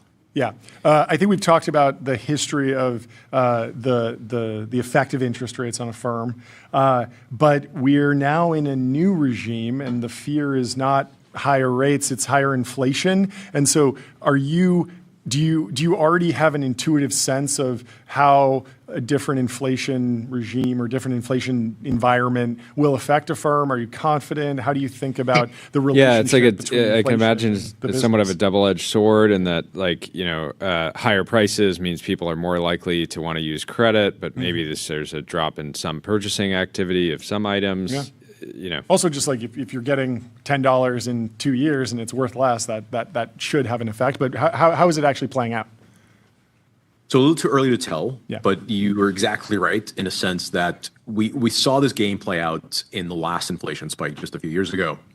We absolutely saw an increase in demand because as things became a little bit more expensive, people felt that it would be better if they weren't paying for them up front. People who initially would say, yeah, it doesn't really make sense for me to finance this thing. I have the cash. Like, I kind of want my cash to go a little bit longer because I don't know exactly which way the prices are going to go. So we expect more demand. We're always very careful. The number one line I give at every investor event is credit is job number 0. As a computer science major, I count from 0. And it is the most important job. We grow as fast as credit performance will allow us to grow, full stop. We have to print consistent credit returns. Otherwise, we lose credibility with our debt investors, and that's the most important thing. So we will grow fast, no faster than credit results will allow us to. We expect more demand. We don't yet see literally anything related to change in credit performance. We just printed our results, and they were just as we expected them. Yeah. And so TBD, whether we see some deterioration of consumer credit due to prices. We really didn't see much of it at all through the last inflation cycle, which was quite dramatic, if you remember. Yeah. And so we feel pretty great about our ability to underwrite kind of all eventualities. We were obviously not blind to the macro reality. The minute before I got on stage and promised people 25% growth with an increased profit margin. So, we must think we're going to be okay. And that is in fact the case. Yeah. How is AI changing how you think about international expansion? Does it make teams more efficient in terms of adapting the product for different markets, everything from language to just simply being able to ship more code? Or is your international GTM just like much more like, we know what it takes to launch a new market. If AI makes it slightly more efficient, great, but it's not going to change the strategy? I think the 1A of every list of things that have really changed thanks to AI is shipping code. Like, I think this is the best time to be a CEO with a computer science degree because you feel what this means. Like you know what it's like to make code. You've done it, in my case, for the last 40 years. And I know how much easier it is, how much more effective teams can be, how you can have 3 people in a room build a product over the weekend, which is kind of an amazing thing that didn't exist 6 months ago. And so shipping code is absolutely, we're seeing that. In my latest shareholder letter, actually showed an illustration of percentage of code written by AI at a firm. And it's like, and it's not like a slow rise. It's like, okay, we're trying.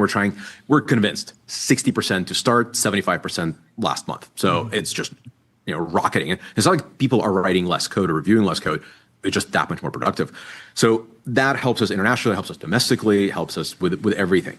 I think other parts of the business are much better with AI. So translation, obviously, services are fantastically effective with AI.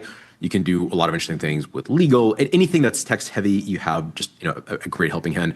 But the sort of night and day moment is writing code. That's 1/8 or maybe like 1P on the list of things that are just stunningly effective.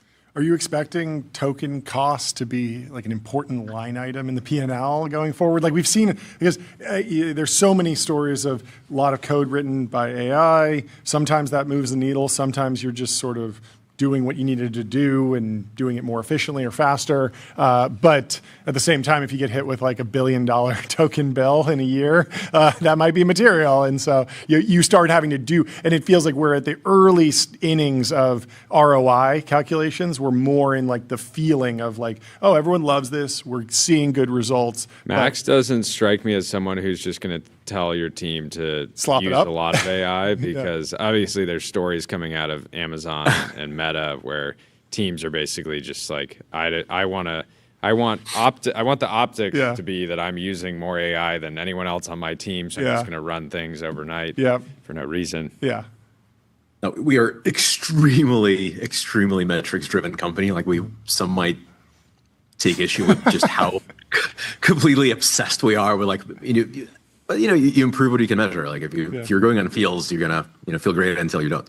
So we measure everything obsessively. We have, at the moment at least, fantastic ROI on our token spend. That's great. We are, I would say, it's real numbers. So it's not like, don't care, don't look. We have a weekly report that's generated thanks to AI and some very smart humans who are monitoring our token use and tell us how each team is producing value and what it's costing us in tokens and all the sort of various conclusions downstream. So we are already very mindful of what it means in terms of return on investment on tokens and return to shareholders at the limit. Right now, it's like undoubtedly a very, very accretive thing, but we're also not assuming that, like infinite budgets are just great. And we also expect, by the way, prices of tokens will probably increase over time. Like I think there's plenty of subsidies taking place. You're now inside one of those places, so you probably know the true price. If we can circle back to specialization from AI creating effectively more generalists, I'm interested in sort of computer science history, your career history. How have you processed like there was a point where front end and back end engineering were two very separate disciplines. At the point where you could do JavaScript on the front end and the back end, you see more full stack engineers. Now you have engineers that are designers that are engineers, designers that might be pushing server code and stuff. So I'm wondering how you're thinking about maintaining that idea of you want the specialized genius, the artisan, the true expert in your organization versus you also want to empower someone to move really fast with a small team. And so you might not need to staff 100 experts to do one thing. And that there's got to be a tension there. So I'm wondering how you're grappling with that.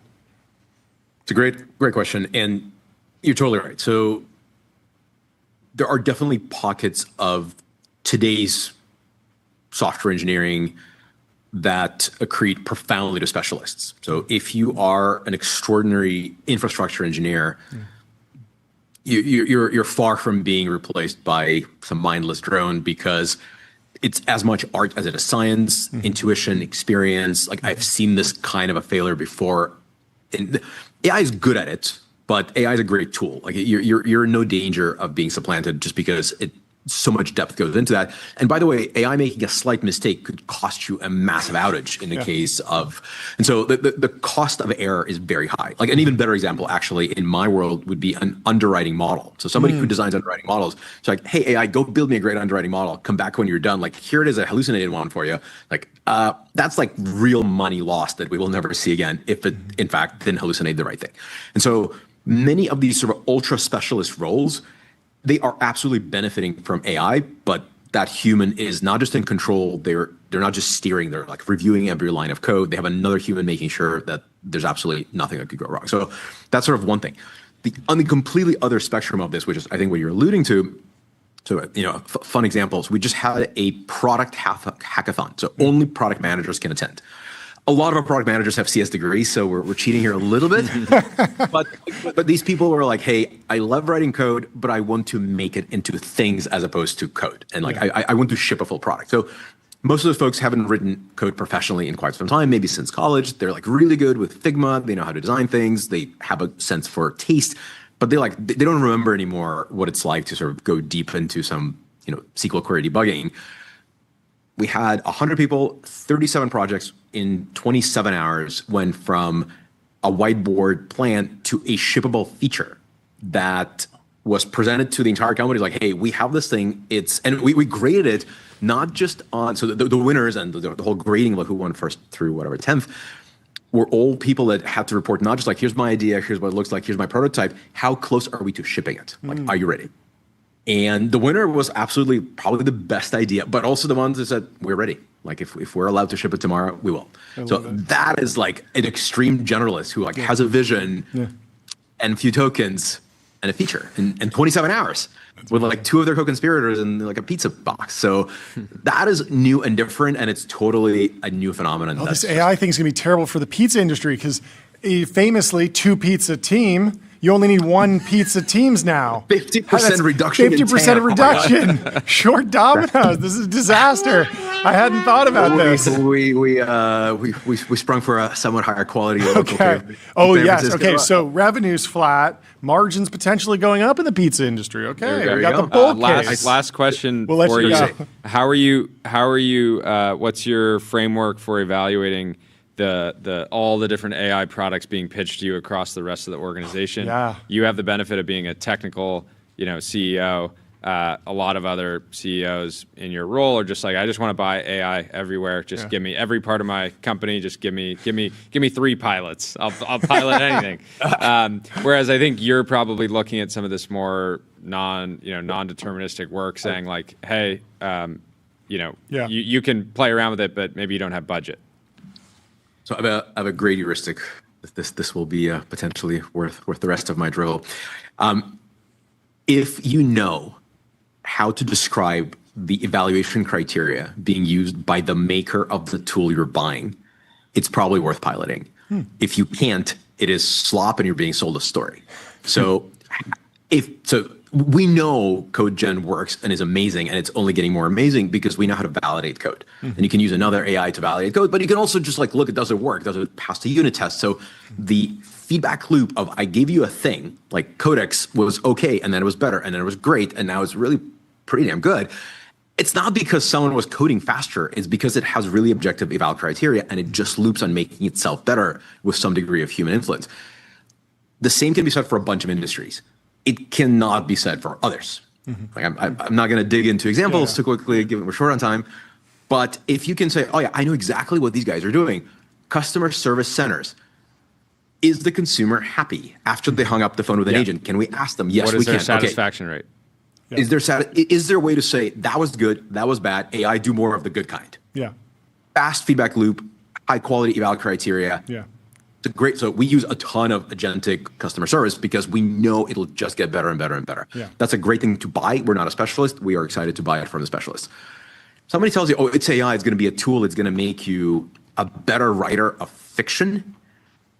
Yeah, or even pitch decks are an example, because like you could have the worst formatted pitch deck and have tremendous success with it, but it didn't have anything to do with the deck. It had to do with your delivery and who you are. And so I would not buy pitch deck AI assistant even if somebody paid me to do it, because it's 95% the talk track and the company so far. And the company and the idea and the market and the TAM and all those things. And so, but most importantly, 100 companies pitch, their decks could all have been made by AI. 7 out of 100 get funded, 93% failure rate. Sucks. Should never raise money. Like, is that the conclusion? So I would stay away from the non-objective or very slow feedback loop systems before I consider buying tools there. I love it. Well, thank you so much for taking the time to come chat with us. Great to catch up. Have a great rest of the week. On the progress. I'll come in the guide. Thank you, and I'll come back with smelting news. We'll talk to you soon. Have a good one. Goodbye. We have Delian Asperuhoff from Founders Fund and Varda joining in just a few minutes. While we wait for him to get here, he's coming in person. We will talk about Joe Lowe, who I thought was a household name, but apparently is not. He is the fugitive behind the 1MDB scandal. It reads like IMDb. It's not 1MDB. It was a Malaysian financial fraud that led to the disappearance of $4.5 billion.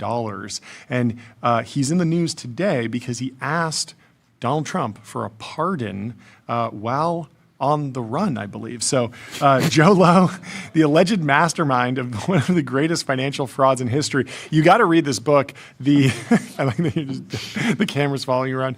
That's the new meta. New meta. You're Go on the run until you can get the pardon. You're on the run, and you're just popping up to say, I'd like a pardon, please. Yeah. So, you got to read this book, $1 Billion Whale. Fantastic book. I thought it was going to be turned into a movie at some point. It should be. It's a fascinating story. But we'll just give you the high level, and we'll do a whole deep dive later. Joe Low, the alleged mastermind. I think we should take matters into our own hands. Make the movie into a play. A play. Okay, a stage play. I like a stage play. We haven't done a play yet on set. No, not yet. Although a lot of the red string poster board sessions, they feel like plays. They're very well acted. But I'm talking but about they're even improvised. If we're reading off. Yeah, we don't have lines for those. Joe Lai. One pardon, walked please. into the room billionairely. Yeah. So Joe Low, the alleged mastermind of one of the greatest financial frauds in history, is asking President Trump for a pardon. The request was filed in recent weeks, according to people familiar with the matter, and if granted, would remove U.S. criminal charges against the fugitive Malaysian financier. A Justice Department website lists a pending request for pardon for completion of sentence under Joe Low. The move represents the latest gambit in the extraordinary saga of Low, a once little-known businessman who prosecutors say used subterfuge, fake documents, and payoffs to engineer the heist of billions of dollars from 1MDB, which was a Malaysian government-owned investment vehicle set up to promote economic growth. He's known for his lavish lifestyle, partying with Hollywood stars and political rulers. He was involved in, there were a bunch of other people that went to jail for this, but he financed The Wolf of Wall Street in potentially the most ironic thing you could do as a fraud, finance a movie about a fraud. So it's illegal to make awesome movies now? I guess. It is a great movie, and you can tell that the budget was really flying with that one because they crashed a Lamborghini Countach, which is maybe $500,000 car. And I think they just destroyed it, and they destroyed maybe the actual one. I don't know. That might be not real, but very fun movie. Anyway, we have Deli and Esperanza from Varda and Founders Fund in the TBPN Ultradome. There Hit that gong. Here he goes. There we go. The self-hog. There we go. Grab a seat. Oh, he's doing a victory lap. He's doing a victory lap. We love a victory lap. Running around the table. For anyone who's been living under a data center, introduce yourself. Hi, my name's Delian, co-founder and president of Varda. Have a couple other side gigs, but that's the main gig. Let's focus on Varda today. Oh, yeah. We're talking space data centers, right? You're doing something in space, it's got to be that. Please, no. We do have some chips up there, so in theory you could but we do more valuable things than just some inference. We make some drugs up there. And there's a big announcement today. Yeah. Through it. So for the first time in human history, there is a large publicly traded company, United Therapeutics, $25 billion in market cap, traded on the NASDAQ. Yeah. They're using their own balance sheet to go produce a product, physical product, in low Earth orbit. Wow. With us. Yeah. Pharmaceuticals, they focus on pulmonary disease, so think, lung, blood, et cetera. Yeah. We're working on those products together, crystallizing them into a better formulation, bringing them back down. That's the only company that makes physical products in space. Everybody else, it's all radio waves. It's internet, it's inference, it's photos of the Earth, etc. This is literally the first time in human history where there is physical products being moved in space as a way to generate revenue up there. For real business. And is that's happening or is about to be happening? Yeah, so we signed this deal, call it like, I'll stop you right there because there's an opportunity for someone else to put a small it's a race in a balloon.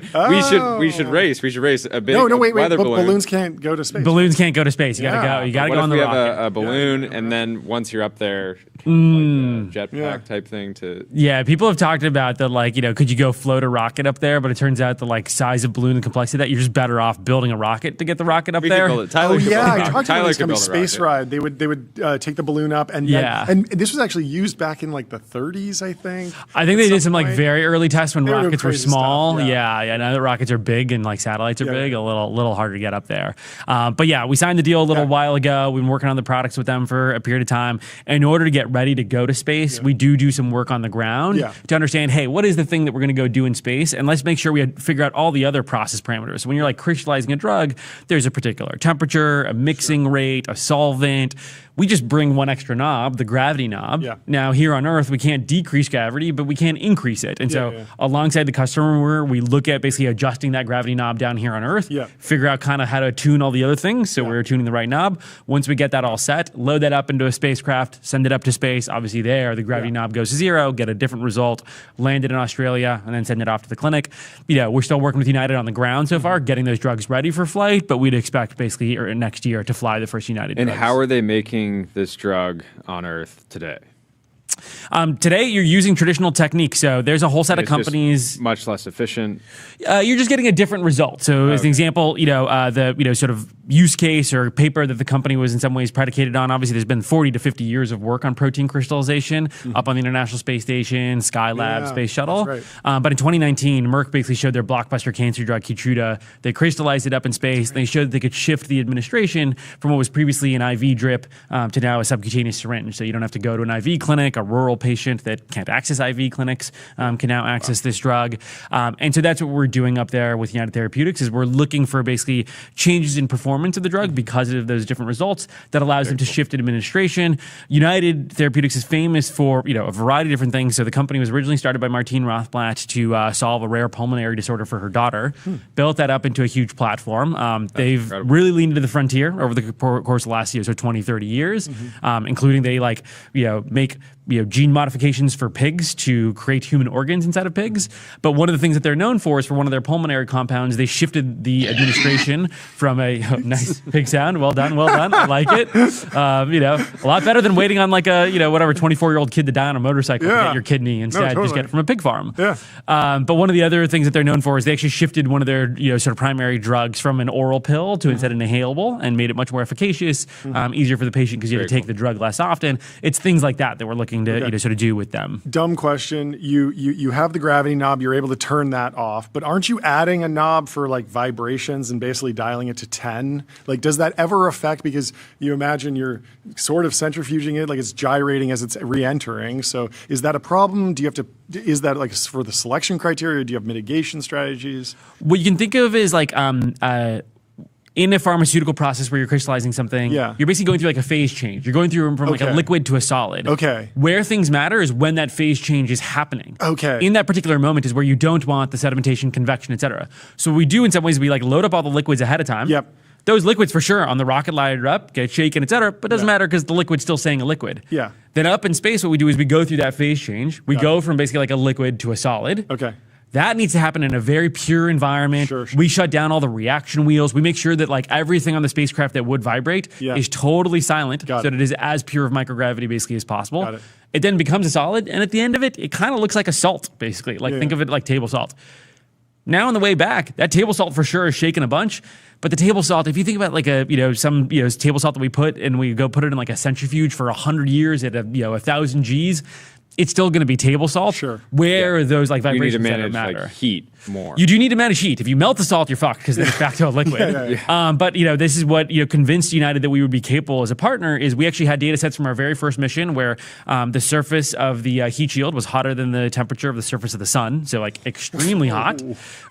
On board, I think it was like something like 14 degrees centigrade plus or minus 0.1 degrees. Wow. And so we had extremely precise temperature control on board. And so a lot of what has brought people to the table for this sort of first commercial deal is while there's been this historical work on the ISS, nobody had showed how do you go do this on a purely private platform, fully autonomous, low cost, high cadence.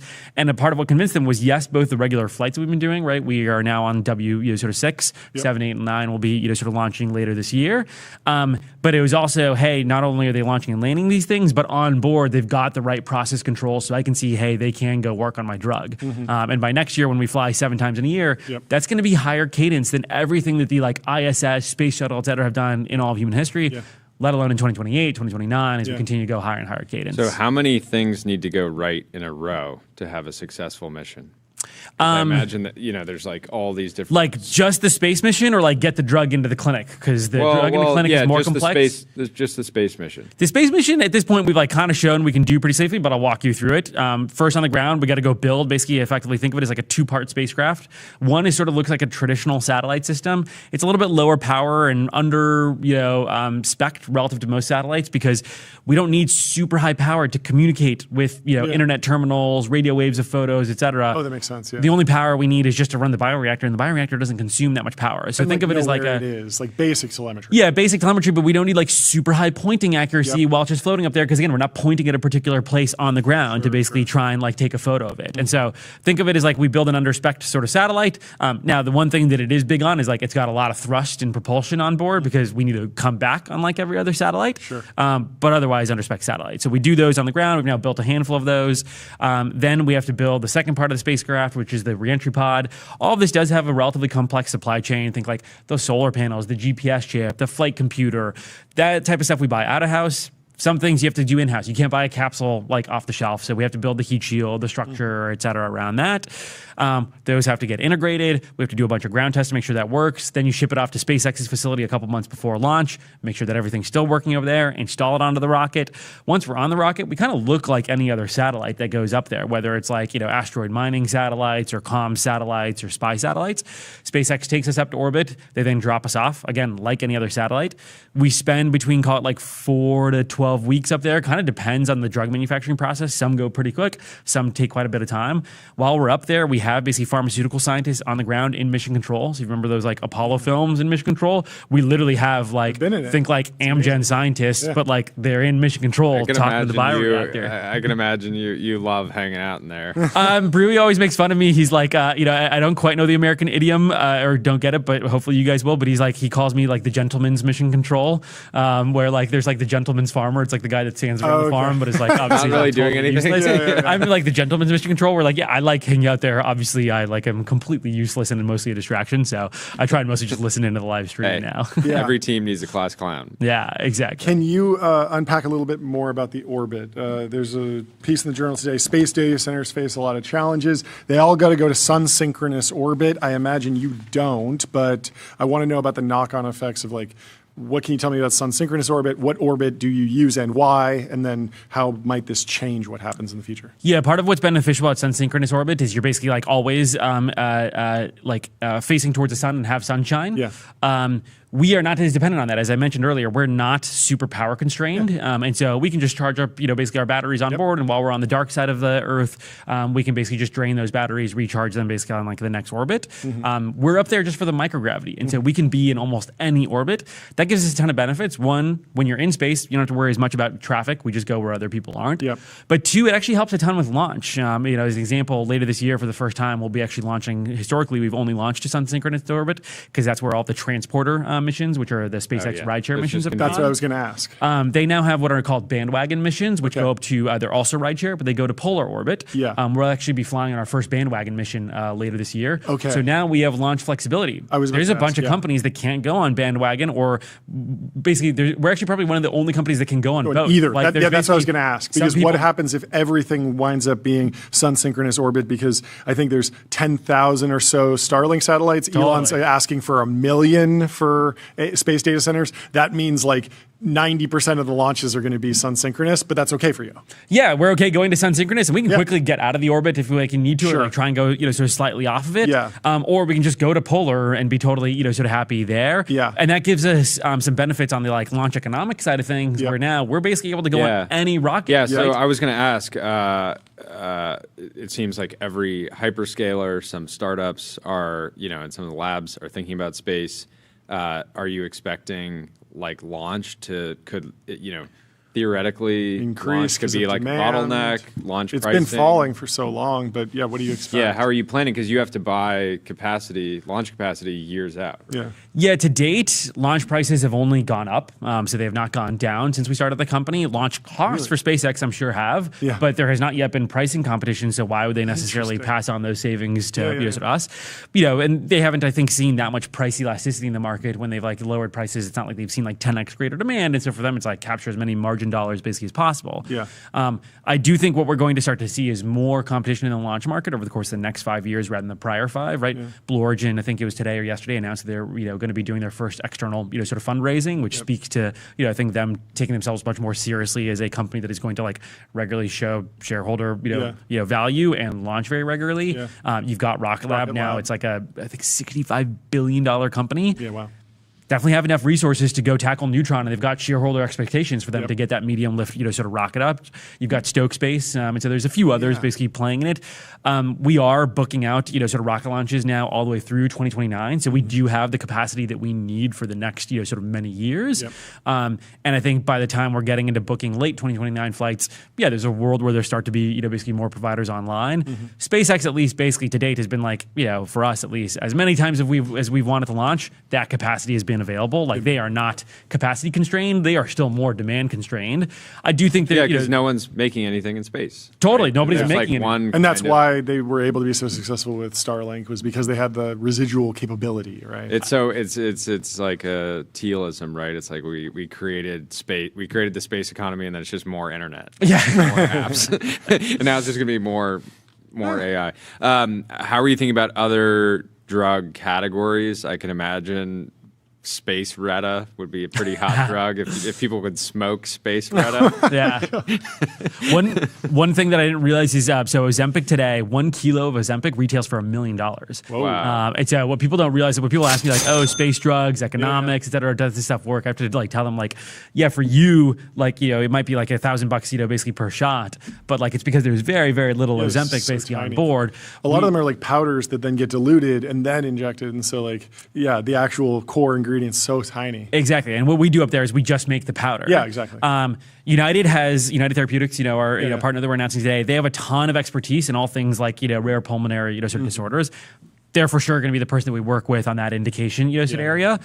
But microgravity has a wide set of pharmaceutical applications: neurological, immunology, oncology, et cetera. And so for sure, we'll start to, I think in the success case of Varda, it's not going to be like we have like 50 different partners. It's probably going to be like 5 to 7 that we go really deep with. We kind of choose sort of one partner per sort of indication area that we go as deep as possible. Ophthalmology is another area that we're looking sort of deeply at. Partially because like the eye, smallest organ, again, smallest amount of powder that you need. Also an area where some of the other changes of administration technologies don't really work as well.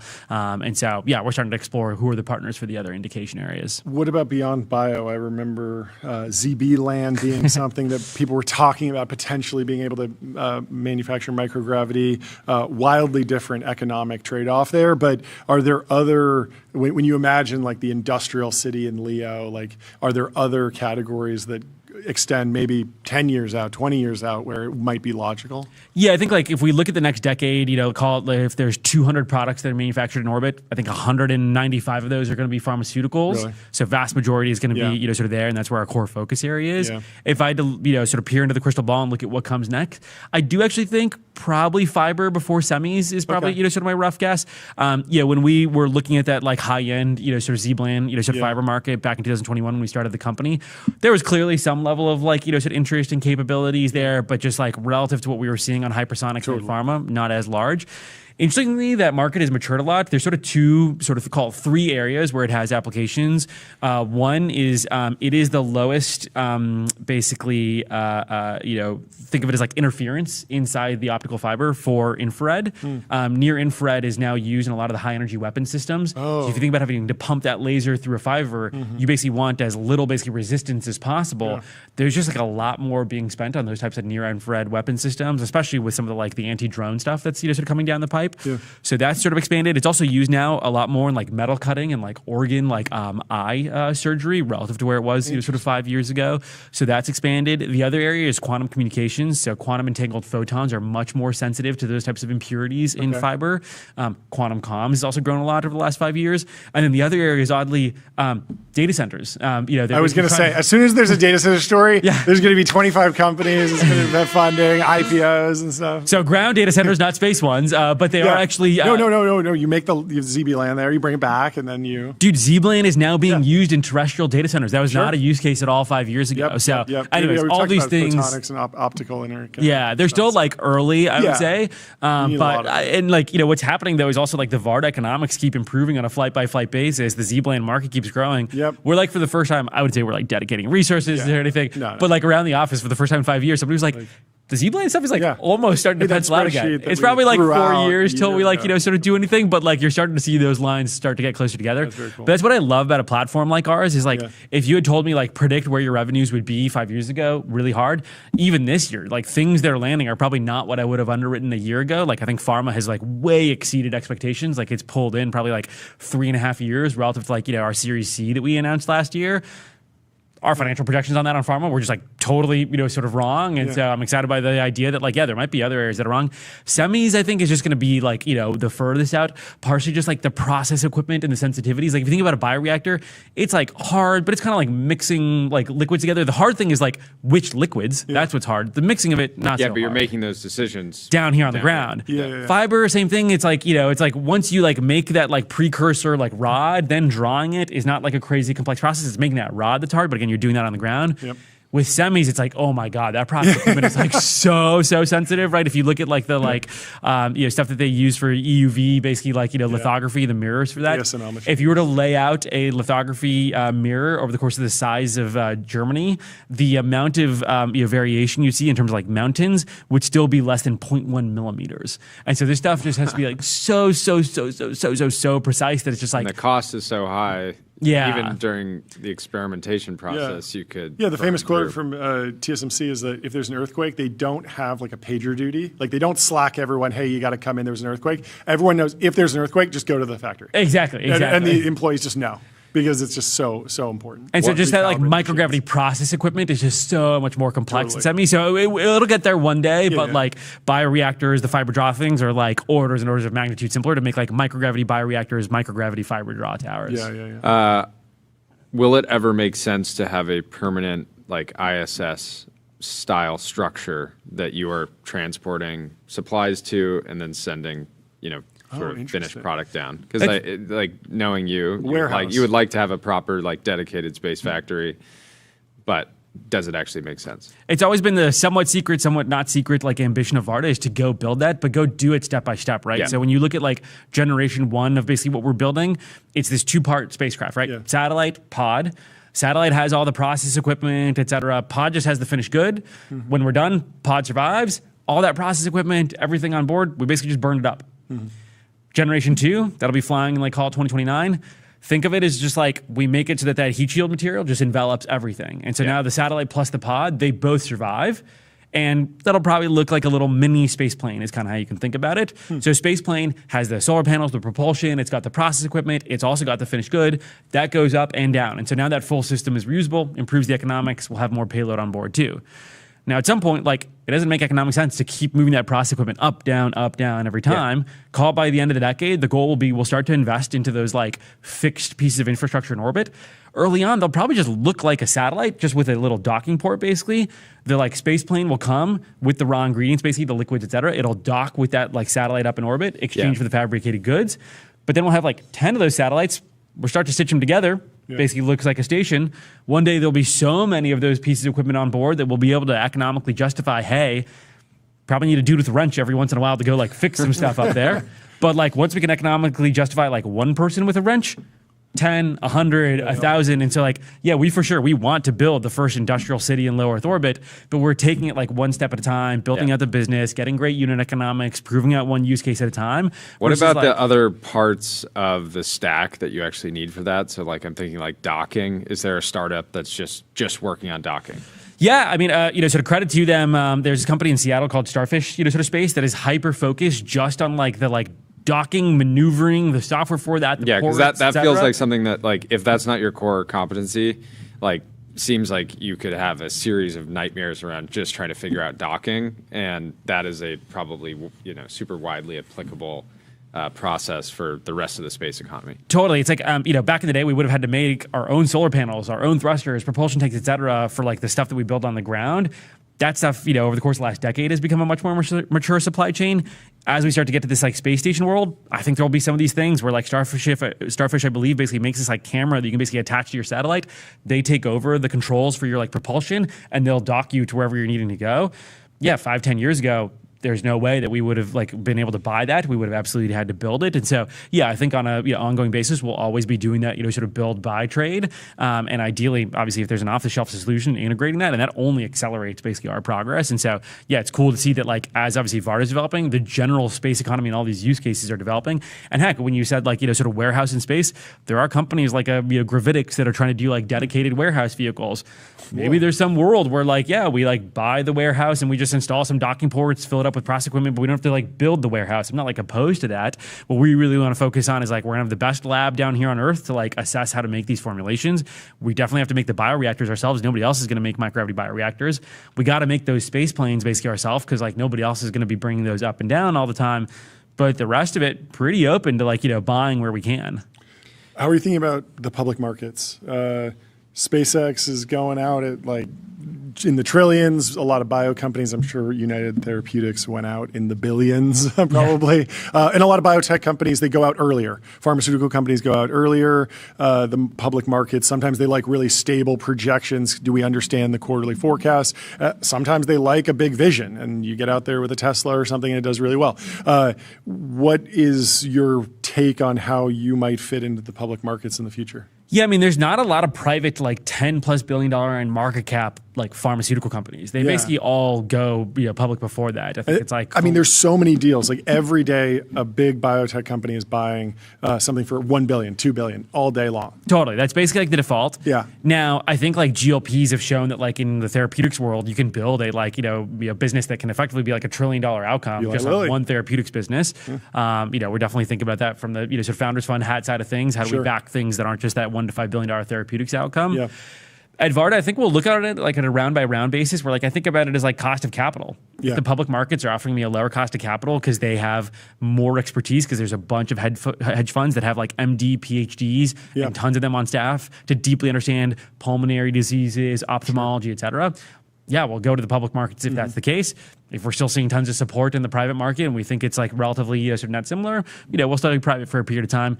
If I had to, again, peer into the crystal ball, my guess is like, yes, relative to a SpaceX or an Anduril or things like that, I think we will have much lower cost of capital early on, sort of being public rather than not, because the public markets have so much appreciation for the types of clinical data sets that we'll be putting out. What about on the other side? I've heard there's a really great way to make a lot of money really quickly is like an unlicensed broker dealer of like SPVs. Like, would you recommend that? What's your take? Should I get into that game? Like, go to some employee. There's no securities laws in space. Some random person. Oh, there we go. SEC can't find me there, baby. But like, how have you been processing the SPV boom? All of these questions around brokering and what's going on there. Yeah, I mean, I think I do think that one lady's like Anthropic tweet basically led to Anthropic's like policy on this.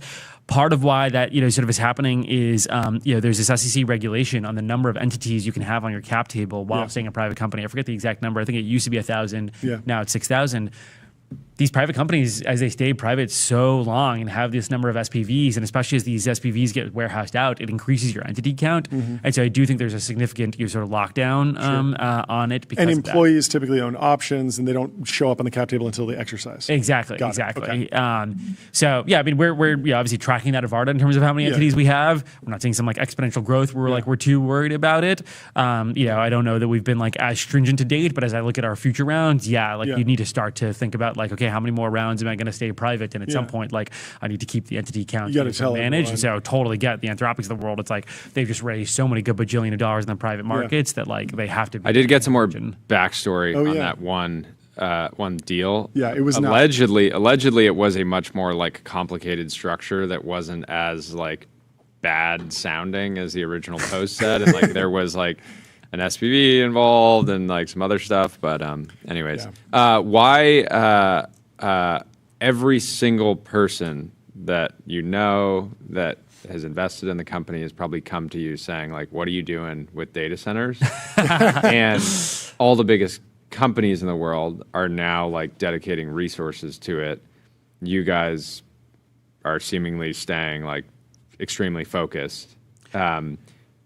You've had conviction around timelines around space data centers being longer, but now that the sort of regulatory environment on Earth is changing things, that could change potentially the need or the economics. Like, when would you change your mind and capitulate?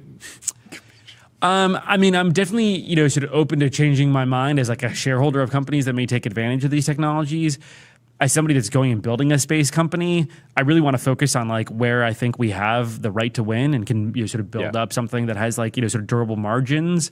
Not a great situation. Like you being in a situation where you're like this like deeply entrenched partner with 5 massive pharmaceutical companies that are dependent on you for a specific part of their supply chain. That is much better business to me than like competing with SpaceX on like putting GPUs in space when they just are naturally going to have a lot of advantages. And so it feels like you could pull forward like a round, but do you shoot yourself in the foot in the process of that? Yeah, I just think there are a lot of companies in the space industry that will raise off of contracts, renders, et cetera, but ultimately these things aren't durable unless you are regularly flying spacecraft, building up a production line, right?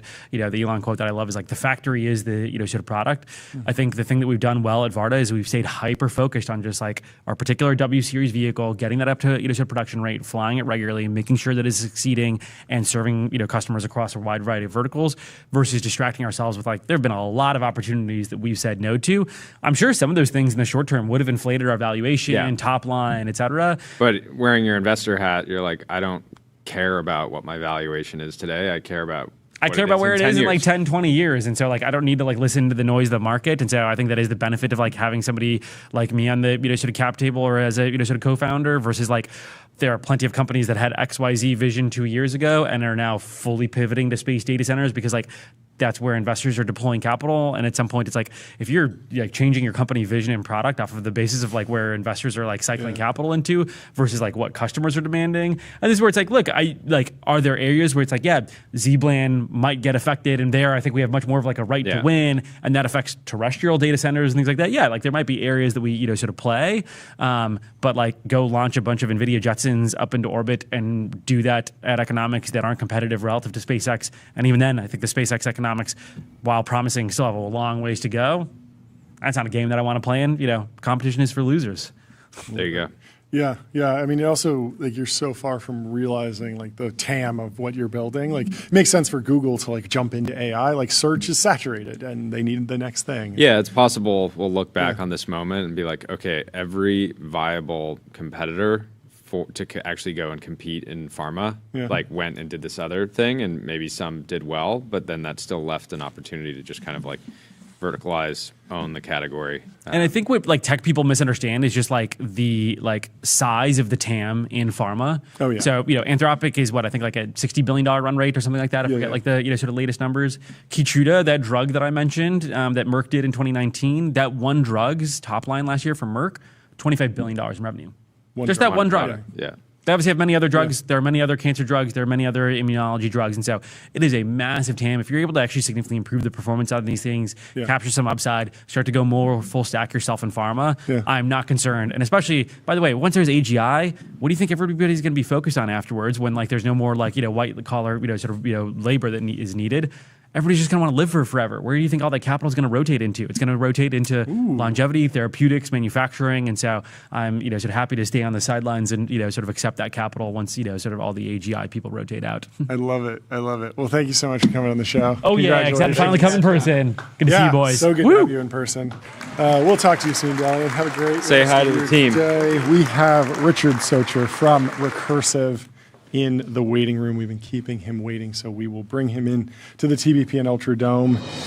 I love when companies emerge from stealth. Nothing makes me more frustrated than when they're in stealth. What's going on? We talked to Richard before. So. Yes, welcome back. But we're very excited. We've talked to you before. Yes. Wasn't it? That was a bad joke. You.com, right? Oh, that's right. Yes. Great to see you, Richard. Let's. But even though you've been on the show before, let's reintroduce the company and sort of set the table for us on what you're building. Happy to, yeah. So still happily running U.com and AIX Ventures, but now very excited to start Recursive with 7 incredible co-founders.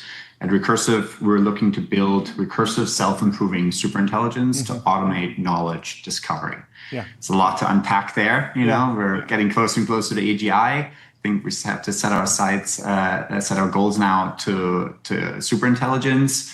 I think AI is code and AI can code. Yeah. So now we can actually put those two together and allow in an open-ended fashion to let AI actually improve itself. Yeah. Are there any other, is the entire focus on AI research, or are there any other areas of research that you're interested in? You see a lot of labs do research on cybersecurity or research on bio or science. There's a whole bunch of different initiatives. How focused do you want to be on AI research specifically? Yeah, it is part of that focus. Just if you can get RSI actually going, then everything else you can enter seemingly very easily.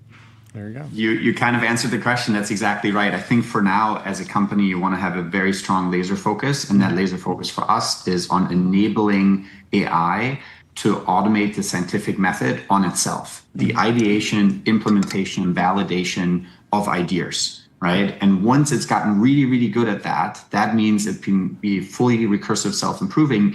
Then we're going to apply it to a whole host of other applications, first in software, and broadly construed digital work, eventually even physical work. And I saw your previous show just now. I'm very excited about preclinical biology and the impact AI can have on that. Talk about the round, the structure, who's in, how much did you raise? We raised north of 650 million. Thank you. There we go. Walk us through the pitch that you gave investors. What's your right to win? You're one of many teams working on this problem, including all the existing labs. But I'm sure that the pitch was compelling. Otherwise, you wouldn't have gotten the $650 million. That's right, yeah. At a $4 billion pre, as led by Google Ventures, Greycroft, some amazing participation also from NVIDIA, AMD, and many other incredible funds that we're very grateful for, angels, strategics, and so on. Our right to win is essentially fourfold. It's the focus. Yes, we know that everyone works a little bit on self-improvement, auto research, things like that. But no one is fully focused on this. We have the team. We have incredible co-founders, Tim Rockteschel, who invented retrieval augmented generation with others, and rainbow teaming and prompt reader, and Genie 3, which is like the most sophisticated world model that Google DeepMind had recently launched. Like, it's incredible talent. We got Jeff Kloon, who's worked together with Tim R on many things. He's done incredible papers like the Darwin-Gödel machine, hyper agents with some of his students who are also with us. We got Tim Shih, who built Cresta into a unicorn, AI for service centers. We got Josh Tobin, who was one of the earliest people at OpenAI and eventually led some of their work on ChatGPT agents, Codex, deep research. We got Saming Xiong, co-inventor of prompt engineering. We got Alexei Josovitsky, the co-inventor of the vision transformer. We got Yuandong Chen, who used to lead RL at Meta. I mean, it's just such an incredible team. It's great.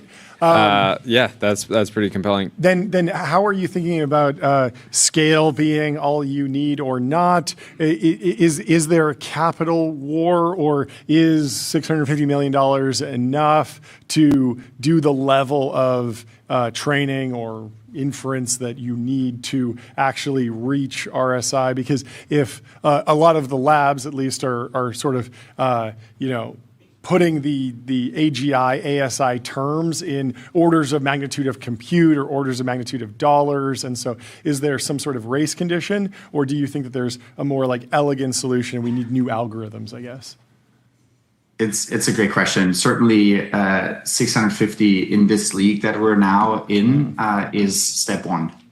If you want to compete at that level, you want to build massive frontier AI, you have to eventually raise more. But at the same time, this will last us for quite some time unless we're seeing enough progress that makes us want to accelerate this, right? And then we prove a new kind of scaling law where more compute results in more inventions, more capabilities in AI, more automation in the process of AI research itself, then we're probably going to accelerate that. And to be honest, the team has already made some incredible meta inventions that led the AI to make its own inventions. And so we're really excited about the progress and likely will accelerate. Yeah. Do you view today's coding agents as somewhat of a form of RSI, or is that the wrong, kind of wrong category?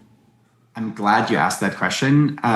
The current models are great for auto research, which is a step towards RSI, but you're not doing true recursive self-improvement if you don't have full control over the entire self, namely the model, the architecture, the infrastructure, its entire harness, and all of the things that go into the training, pre, mid, post-training, all of these things.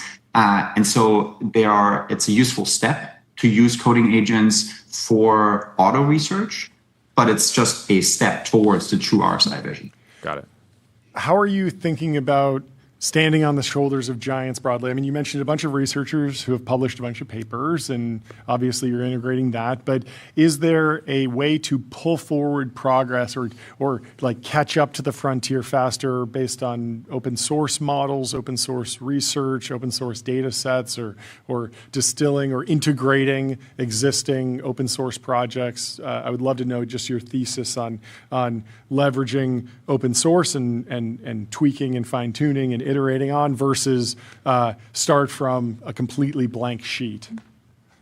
Great question. Yeah, I think as with many things and similar to the applications of RSI, you want to start with a laser focus and then open up the aperture to more and more things. And 100% you want to stand on the shoulders of giants, both like closed, open source. Open source has done an incredible job bringing in and more capabilities to the community, and so we'll use anything and everything that we can. But we also know that long term, you're going to want to own and be knowledgeable and able to build the entire stack.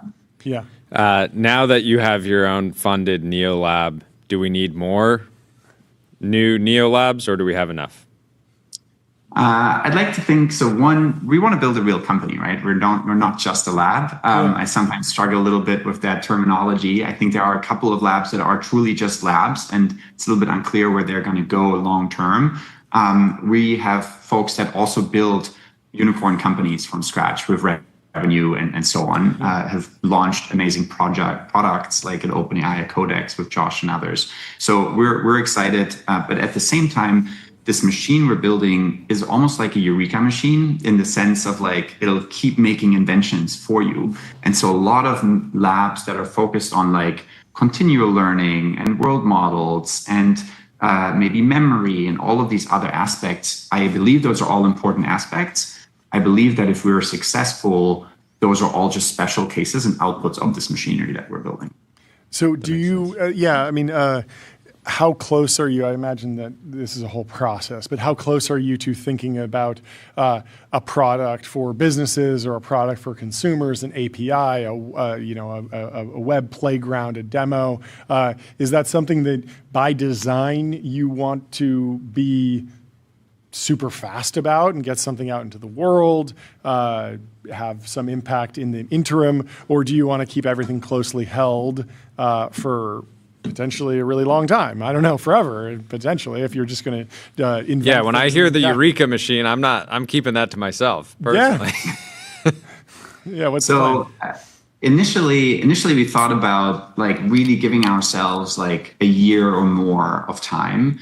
In the last few months, the team has already made some incredible breakthroughs. And so we may accelerate some of the productization of this research to come out earlier. I don't want to commit yet to a specific date or anything, but like I think we want to build a viable company here that brings super intelligence and allows it to have massive impact to help humanity flourish, and that won't happen in just a research lab. Love it. Could you ever see a scenario where you create something that would make more sense to like spin off into another company to productize, or do you expect to basically use all of your creations internally and productize them yourself? I can see how our customers will use this in incredible ways so that they can then create new kinds of products and new kinds of product categories. I think we've seen similarly incredible new companies like that have used AI and code generation to enable others to build their own businesses. Replit, Lovable, and so on are great examples of that. And I can see our technology doing something similar at an even more foundational level. Amazing. Thank you so much for coming on the show. Congratulations on the progress. Yeah, great to get the update, and come back on for your first release. Yeah. Great to see you. We'll talk to you soon. Cheers, Richard. Have a good one. Goodbye. We have a debate. What's that? In the Wall Street Journal, they are reporting that typing is being replaced by whispering. And it's way more annoying. This is a trend because programmers, startup founders, startup employees are starting to resemble high-end call centers, only these employees are talking to AI, and people are saying it's a little awkward. Where do you stand on whispering? Tyler, you have a take? Well, so I think this might be a play on words, right? Because whisper is like the model yes. used to speak into. Yes, but so apparently, are they literally whispering? They are literally whispering. So Molly here mumbling. Molly's mumbling was starting to get on her husband's nerves. What was once a sacred nightly routine, putting the toddler to bed, collapsing onto the couch, and opening their laptops to finish their work in peace, had become anything but peaceful. Instead of typing quietly, Molly started to hold down the function key and talk in hushed tones to her computer. She runs her own AI business in Seattle and is hooked on Whisper Flow, a company you might have heard of, a dictation app that users are pairing with coding tools like Codex from OpenAI and Claude Code to turn rambling stream of consciousness prompts into coherent, usable texts in seconds. Efficient? The Wall Street Journal says yes, but annoying, you bet. It didn't take long before Molly's husband told her they needed to talk. The couple now often sit apart. If we need to get something done at night, one of us will stay in our office. Across Silicon Valley, work is being remade as once mellow spaces become dens of din. And we got a mention of our friends over at Ramp. One venture capitalist said visiting AI startups today is like showing up at a high-end call center. Everyone is chatting with AI. Engineers at credit card startup Ramp sit at their desks wearing gaming headsets so they can talk loudly to their AI assistants. Gusto co-founder Edward Kim has encouraged employees at the human resources company to experiment with dictation technology, telling them the office of the future will sound more like a sales floor. People are going to be screaming at the AI agents. Oh, I like that. Like, yeah, stock trading. Yeah, we're bringing back the New York Stock Exchange. There is a way to combat this. I've seen a couple masks, the Bane mask. It's the Bane mask, basically. The Bane mask. But people do put it over, and it has a headphone jack and a USB-C port, and then they can yell very aggressively if they're live streaming video games late at night and they don't want to wake up their partner or roommate. But I think I'm pro this. What do you think, Jordy? I think I'm in favor of a noisier, louder. I do like a library environment. I like a calm environment, but there's something invigorating about everyone yelling at their computers all day long. Where do you stand on it, Jordy? I like it. You like it? I bring the energy. Yeah. What about you, Tyler? Yeah, I like the aesthetics of people yelling. Although the kind of the muzzle, the coding muzzle, I think is a good. You won't put on the Bane mask. I don't want the muzzle. No. Yeah, you don't want the muzzle. You can't muzzle me. You're not going to stop me from screaming at my computer. You say you're a fan of this, but I don't feel like I've ever seen you talking to Whisper Flow while you are vibe coding.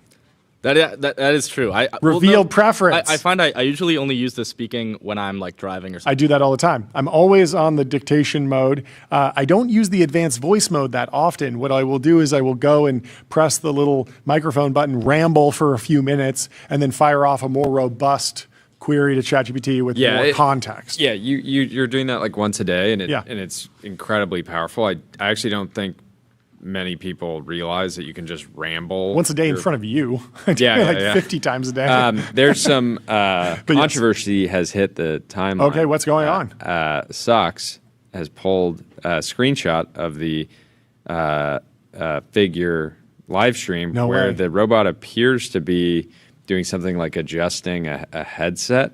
Okay. And so he's alleging he thinks it's teleoperation. That it's teleoperation. Okay.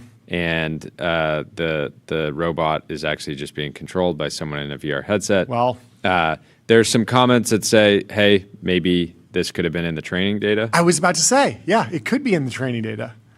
Interesting. So who knows? It's interesting to think about all the vestigial behaviors of human behavior that might exist in training data for humanoid robots. Like it might just go and pick up a phantom Diet Coke and take a sip because it's had a long day and it knows that's what humans do, so it recreates that. We'll let Brett Adcock respond to this, dunk on it. Yeah, set the main straight. thing is the speed. The speed up is insane. Oh, what is this? Sorry, I don't know.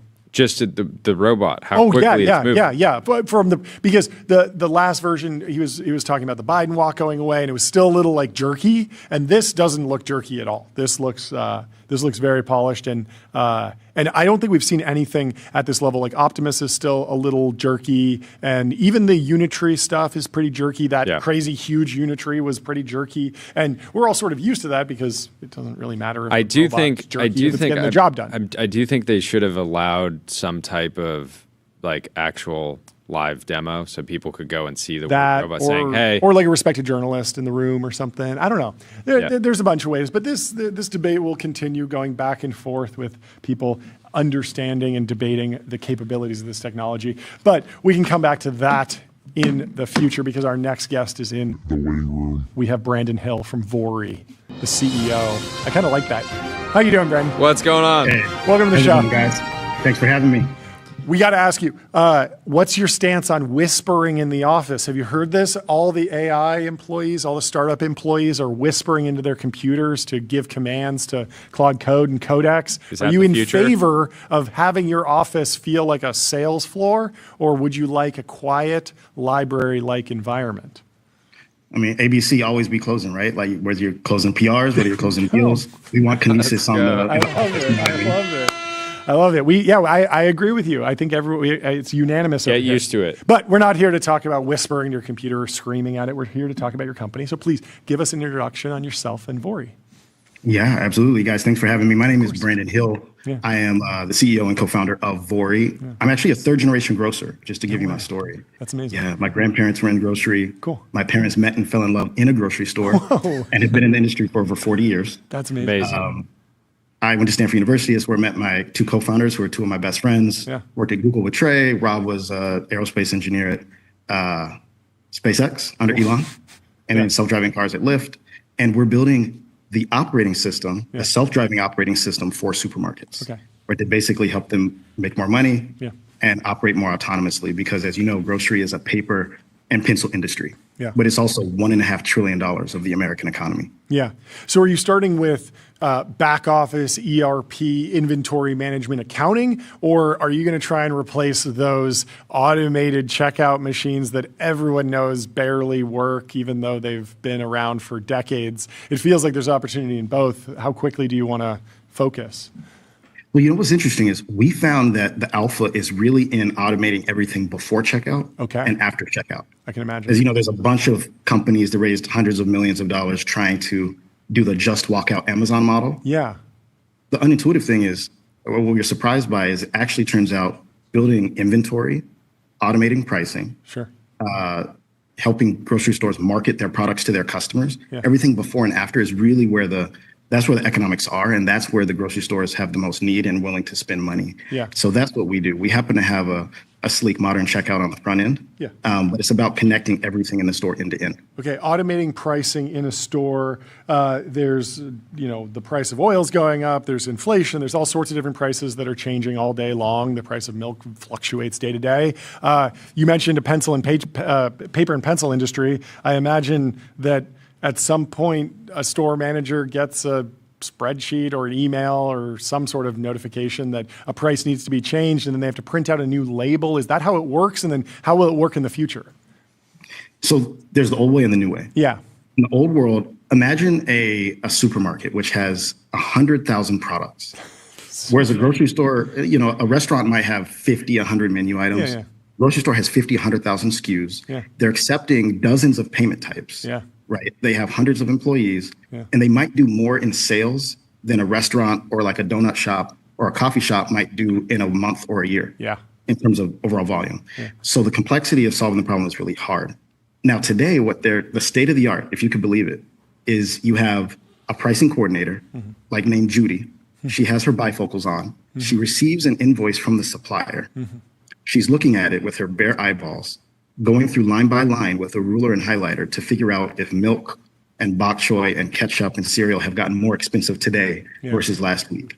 She finds the price change and has to go type it into her ERP system, like the back office system, and hope that that reflects accurately at the POS. It's a 12-step process. Vori does it in one click. So our pricing agent reads all the incoming invoices from all of the hundreds of wholesale suppliers that a supermarket is using. It detects when there's changes in cost, which of course there always are due to inflation and supply chain issues, and then automatically changes the price across 30,000, 50,000, 100,000 items in real time. So the changing of the price at the checkout actually seems like the easy part, because when I'm in a grocery store, I feel like a lot of the prices are printed and they're labeled right on the shelves. Is there a move towards like e-ink displays or LCD displays that could be updated in the cloud in the future? Is that an important like step along the road to like automating the price setting of grocery stores? Oh, it's critical. In fact, I got a couple right here. Oh, no way. These are electronic shelf labels, right? That's so amazing. This is the future. Okay. So Walmart actually just spent $1 billion rolling out electronic shelf labels across every single item, across every single of their 4,600 stores. That makes so much sense. But the thesis behind Vori is we do that today for all of our customers. And we're taking like that Walmart and Amazon level technology and rolling it down market to the other 75% of the $1.5 trillion food and bev retail market. I didn't realize it was that fractured. I would have guessed Do grocery stores Walmart doing like 70% of all grocery or something. Do some of these smaller grocery stores, or I guess the full stack, end up selling products at a loss accidentally sometimes because they get a price change and then it didn't get rolled out fast enough? Yeah, they didn't roll it out, and then they're just like losing money on an item. Is that a thing? Well, it happens all the time. So Dylan, right? Dylan from TBPN. So Dylan, I was going back and forth with him on X yesterday. And so his favorite shop is Mill Valley Market, okay, up in Mill Valley. Love that store. It's beautiful. That's powered by Vori.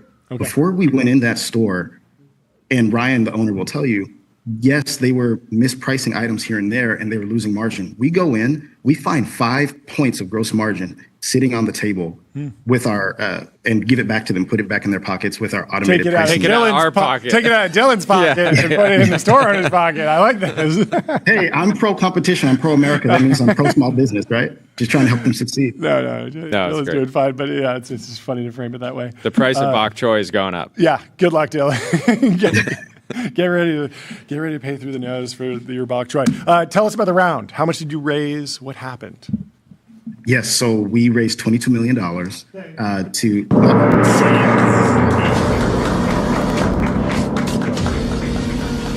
Thank you. We raised $22 million to invest really in our go-to-market. We've been expanding rapidly. We've done over $500 million in payments, which is where 60% of our revenue comes from. We're investing behind that.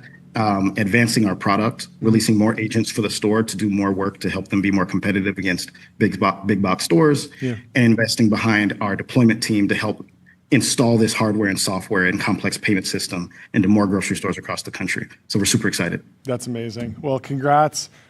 Seems really smart work. and very unique market too. Very unique. Hard to compete with you having probably done all of these different jobs at different points yourself back in the day. Generational success. I'd love to see it. There you go. Have a great rest of your day. Great to meet you, Brandon. Thank you so much for coming on the show. Come back on soon. Right. Yeah, we'll talk to you soon. Have a good one. Up next, we have Nate Tepper from True Short. He's the founder and CEO here to talk about some funding from Coastal Ventures, WonderCo, a bunch of Hollywood investors for AI-generated vertical films for mobile. The Tepinator. Welcome to the show. What's going on, dude? How you doing, Nate? Hi, guys. Good to see you. Let's go. Let's go. First time on the show. Introduce yourself. Tell us about the company. Tell us about the product. Nate Tepper, founder, CEO of True Short. We're an AI film studio and streaming platform. So on one side, we have creatives and engineers that are making movies together. On the other side, we make the streaming platform too, like Netflix, distribute the movies, monetize them, full stack creative company. Vertically integrated. What is how do customers experience this? A mobile first, web, desktop, what is the watching behavior these days? Yeah, exactly. So we were kind of inspired by the micro dramas. I don't know if any of you guys know about that, but basically saw that China was pumping these vertical soap operas that were making more money than the box office in China. Like some of these apps are doing 50 million a month in revenue, and they're all shot vertically, minute-long episodes. And that kind of led us to this idea that, like, wait, there's something in between Netflix and TikTok. People are consuming this on their phone, vertically, short form. So we kind of took that exact same approach, but not necessarily. We had that realization probably a year ago too. We were looking at some of the iPhone kind of charts and seeing like, what are all these companies I've never heard of that are in the top 25 that are printing money? Is this and someone else had a realization like this years ago? One of your investors, I wonder who. a good friend of ours, Jeffrey Katzenberg. You got him into the round. Why? What did he see in kind of your approach that would, make this a great investment? I mean, the next Hollywood is being built right now from the ground up, right? Like all these new creators are coming in. I think some kid in his bedroom is going to make the next Star Wars, leveraging AI and maybe different formats, short form, etc. And I think he just sees that opportunity. And the approach that we took, we have this vision of like the next Netflix, but we launched with a true crime app. We just took a very strategic, like Amazon launched with books. We took a niche wedge approach, and within 6 months, we're the #1 true crime app, $3 million in annualized revenue. So I think he saw the vision, but that actually we know how to execute as well. And so I think he was bought into that. How are you working with creative talent? Are you hiring all over the world, or is this going to be like you want to get a big studio here in LA and hire a bunch of people? The next James Cameron. Yeah, let's go. I like that. We actually just opened an office in LA. And so we call them creative pods is kind of the way we work. A pod is basically a showrunner who's like the visionary, the knows the story, the characters, the brand. Then there's an AI filmmaker who brings all the shots to life with AI, kind of like the DP, director of photography. And then you have the editor who strings it all together. And that pod basically produces content every week, a series a week. And so we want to keep building more and more of these creative pods. And we're testing a bit right now. We have remote pods, but we just opened our first office in LA with our in-person pods, and just the speed that you can work collaboratively together there. So we're stoked about that. Talk about the customer acquisition flywheel. You've been at the top of the app charts. I'm sure that has a lot of energy. There's news about the company, but how do you think about the content being shareable? One of the critiques of Quibi was that you couldn't screenshot or screen record the content. At the same time, if someone's just wiring up every time something goes out on True Short, just upload the full thing to YouTube and TikTok and Instagram and like let me steal the ad revenue, that's not going to work. So how are you dealing with getting attention for the company, having the flywheel, leveraging the content that you're creating without giving everything away and still giving customers a reason to subscribe and pay you? Yeah, great question. And like growth is in our DNA. Jordy knows this, but our last app was #1 in the App Store for health and fitness. I think it had close to 1 billion views on TikTok. Let's go. And we run like kind of similar playbooks. We're super growth hacky. We're running many different TikTok accounts. Sure. Like we know how to do all that stuff. Okay. You steal it yourself. Dark arts. You steal the content yourself. That's probably the right move. Yeah. That's what we do here. We clip our own show. Yeah. I know we make content. We might as well put it out there everywhere. Yeah. But I do want to be straight up too. Like the microdrama space is run on paid acquisition right now, very much so. And like I won't deny that too. We definitely run paid acquisition. We just know how to do both. Yeah. So we have a growth advantage. Yeah, and I feel like the cost of paid acquisition probably falls when there's already some organic content out there. There's more familiarity with the brand. All of that helps with the CPMs. Yeah. How quickly do you expect the YouTubes of the world, the TikToks, to actually roll out dedicated microdrama features? TikTok did. Okay. So TikTok has one called like Pine something. I don't know. I don't know why it has like 200 ratings on the App Store. So I don't know what they did with it. Netflix is creating kind of like vertical section in the app, but they haven't made vertical content in it yet. So it's definitely happening. Things are going. Yeah, it feels like this business to me will over time probably look more like an A24 that owns its own distribution and actually sells the product, because you're going to get like competition from all the platforms, all the features. And so your advantage is like, can you create a system that can reliably create hits and IP and deliver enough value to customers so that they subscribe and they keep coming back? Because YouTube had is that right? Yeah. Yeah, that's why we want to build the full stack here. Like it's almost like its own flywheel where we create the content, put it in the app, funnel that data back into our own technology and creative teams, and just keep making more. So the speed that we're going and the pace of learning on the creative side too, I think we'll get to hits much faster. I don't see these companies keeping up in terms of speed and iteration, not of creative actually. Yeah. I mean, YouTube got into original content that they were producing, and they pulled back from that eventually, and they just maintained just pure platform.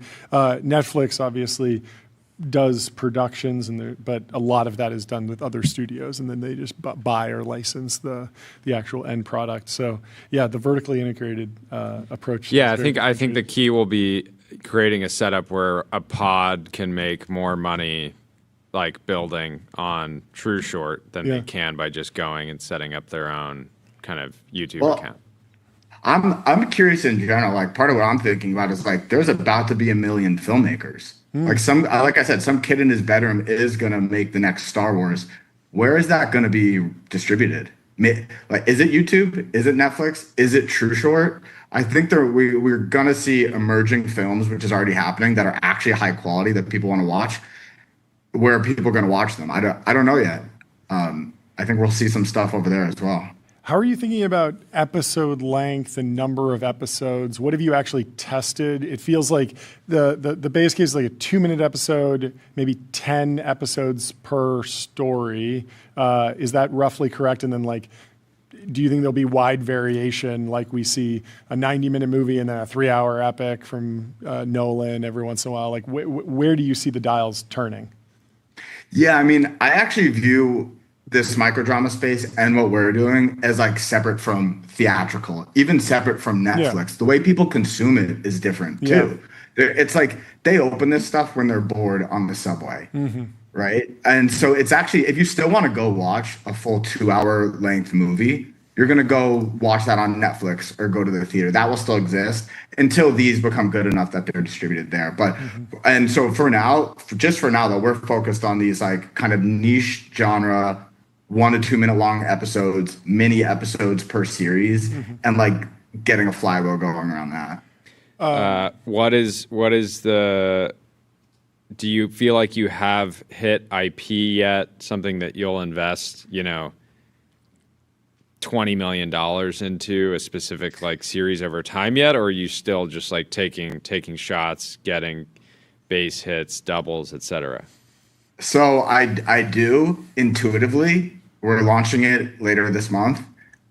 It's not true crime, so it's not on our true crime app. It's our next genre, and just seeing what we're creating there, I would honestly say our true crime stuff is just like that will be the lowest quality we'll ever put out stuff. Like it's getting better and better. So intuitively, I think we're making now is real IP. People that will have fans. So true crime, True Short, there's obviously a linkage there, but the name True Short feels like it can hold anything. Like it's not like home box office. No one cares, that they just think HBO, and it feels like you'll be there very quickly. But it sounds like you're considering multiple apps. Is that in the roadmap?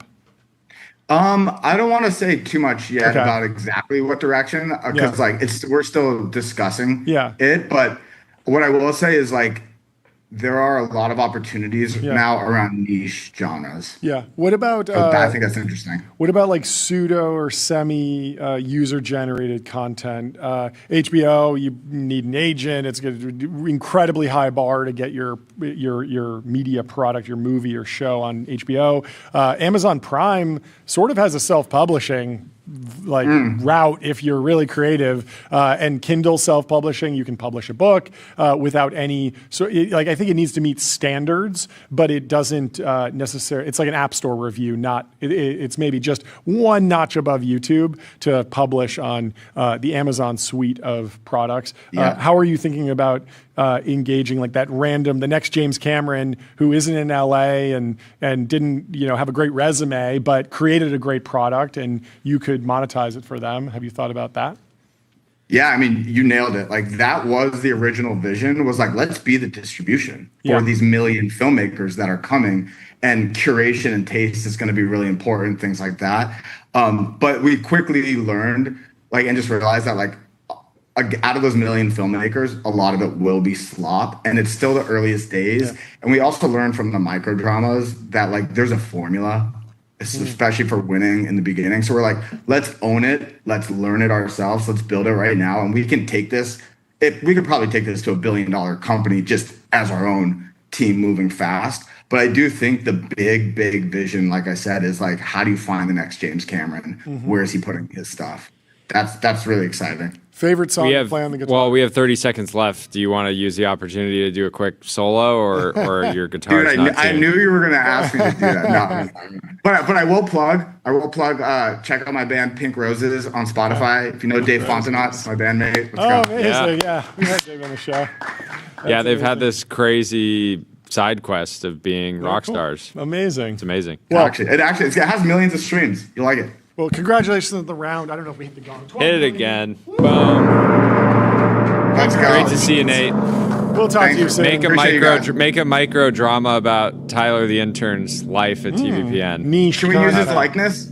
Yeah. Yeah. Granted. Yeah. Signed off. Oh, this is not recorded. Peace, guys. There's a lot of training data too. So how about it? Well, later. See you, Nate. Thank you so much. Our next guest is the co-founder and CEO of Roadrunner, a new company for AI native revenue infrastructure. Jubin. I like the sound of that, John. Mirzadagan. Welcome to the show. How you doing? Hey, guys. Thanks so much for joining. How you doing? It's happening. Good. Revenue, infrastructure.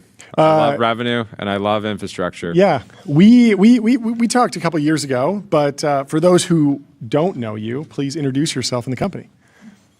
I'm Jubin. You guys pronounced my name right, both first and last, which I was impressed by. Okay. I am one of the co-founders and the CEO of Roadrunner. Thanks for having me. Yeah. Great to meet you. Introduce the product, introduce the problem, and sort of explain where you fit into the businesses that you're selling into these days.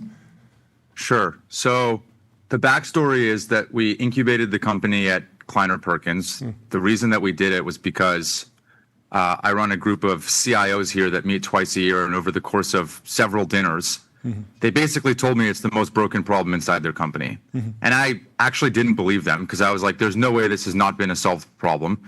And they were like, no, seriously. And in some cases, it was the #1 negative NPS surveyed software inside of their business.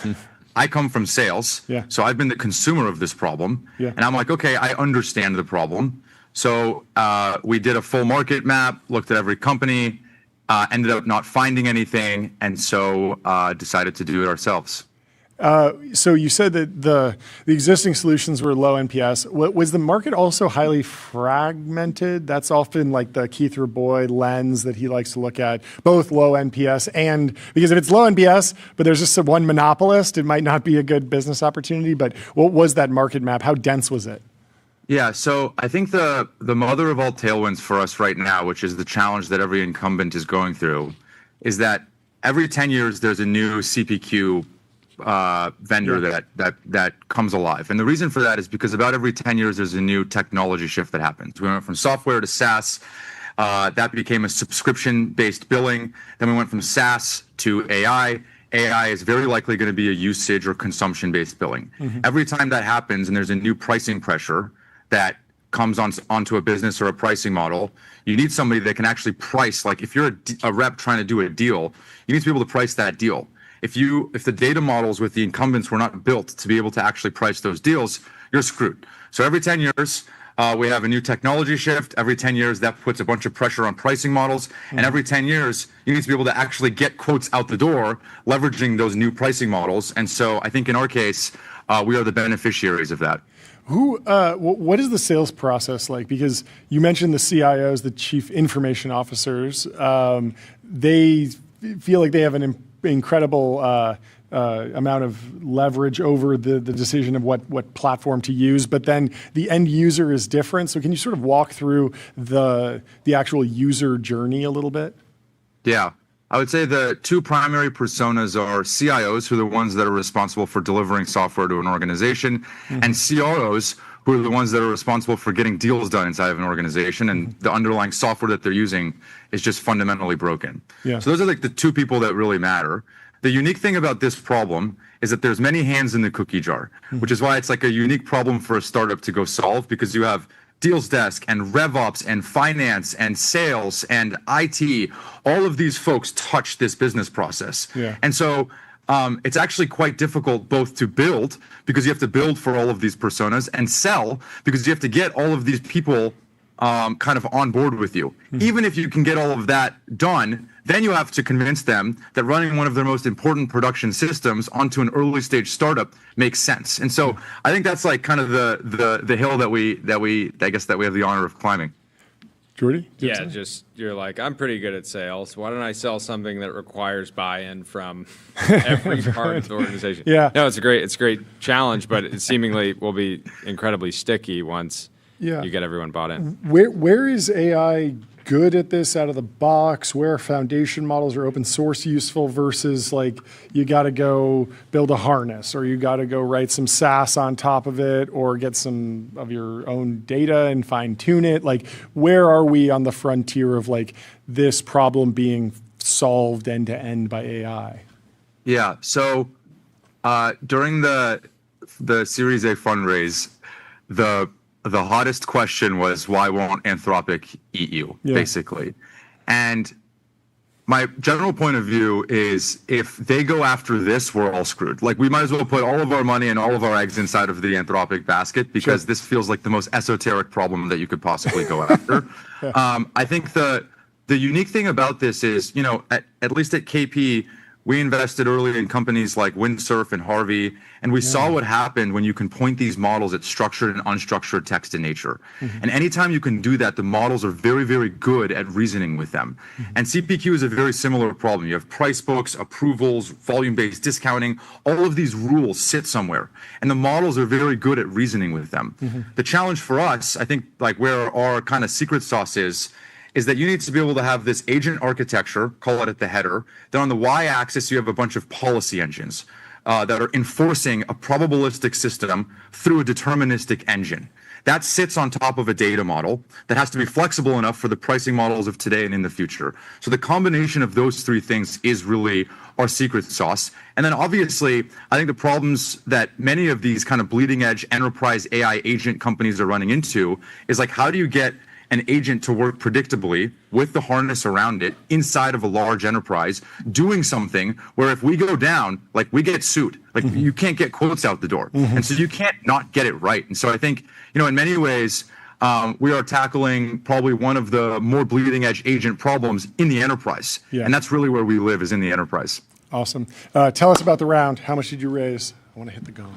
We raised $27 million in total. There you go.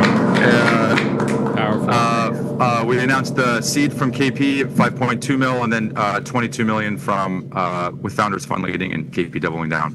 Any familial conflicts going on over there? Just kidding. Trey Stevens led the round. Don't worry, he's brothers with Amin. Thank you so much for coming. I didn't even put that together. Yeah. Amazing. Anyway, family business. Love it. Have a good one. We'll talk to you soon. Thanks, guys. Goodbye. Thanks, guys. Talk soon. Up next, we have Roman Chernin from Nebius. He's the co-founder and chief business officer. If you've been living under a data center. And Nebius is only up 15% today, so we'll ask him. The AI cloud division posted 841% year over year revenue growth. Earnings per share beat expectations significantly. Shares are up, as you mentioned, and the business has been on an absolute tear, and we're excited to be joined by Roman to break it down for us. How are you doing? Great. Thank you for inviting. I must say that I think 3 meetings ago, yes, someone said me that I need to take a nap. Okay. So don't be surprised. I will just fell apart here. I can imagine you're working non-stop right now. How long have you been working on this? I feel like Nebius is in the news every day, but can you take us back a little bit on your journey with this company?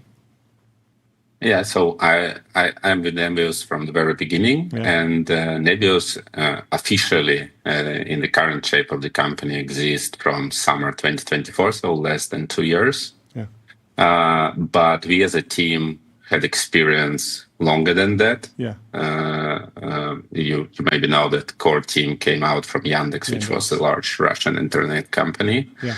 And we started with quite a unique mix of talent that helped us to start like really fast. I mean, people know Nebius, Neo Cloud, but that can mean a lot of things. How are you describing the shape of the business? How are you describing the differentiation? Before we get into that, what's the other spin out that's also on a tear from Yandex? Yandex. You maybe know ClickHouse. ClickHouse, that's right. That's yeah. The talent bench at Yandex seems to have been just like genuinely insane. So you can find a lot of other startups that or companies that created with ex-Yandex people. The Yandex mafia. Yeah, not really mafia.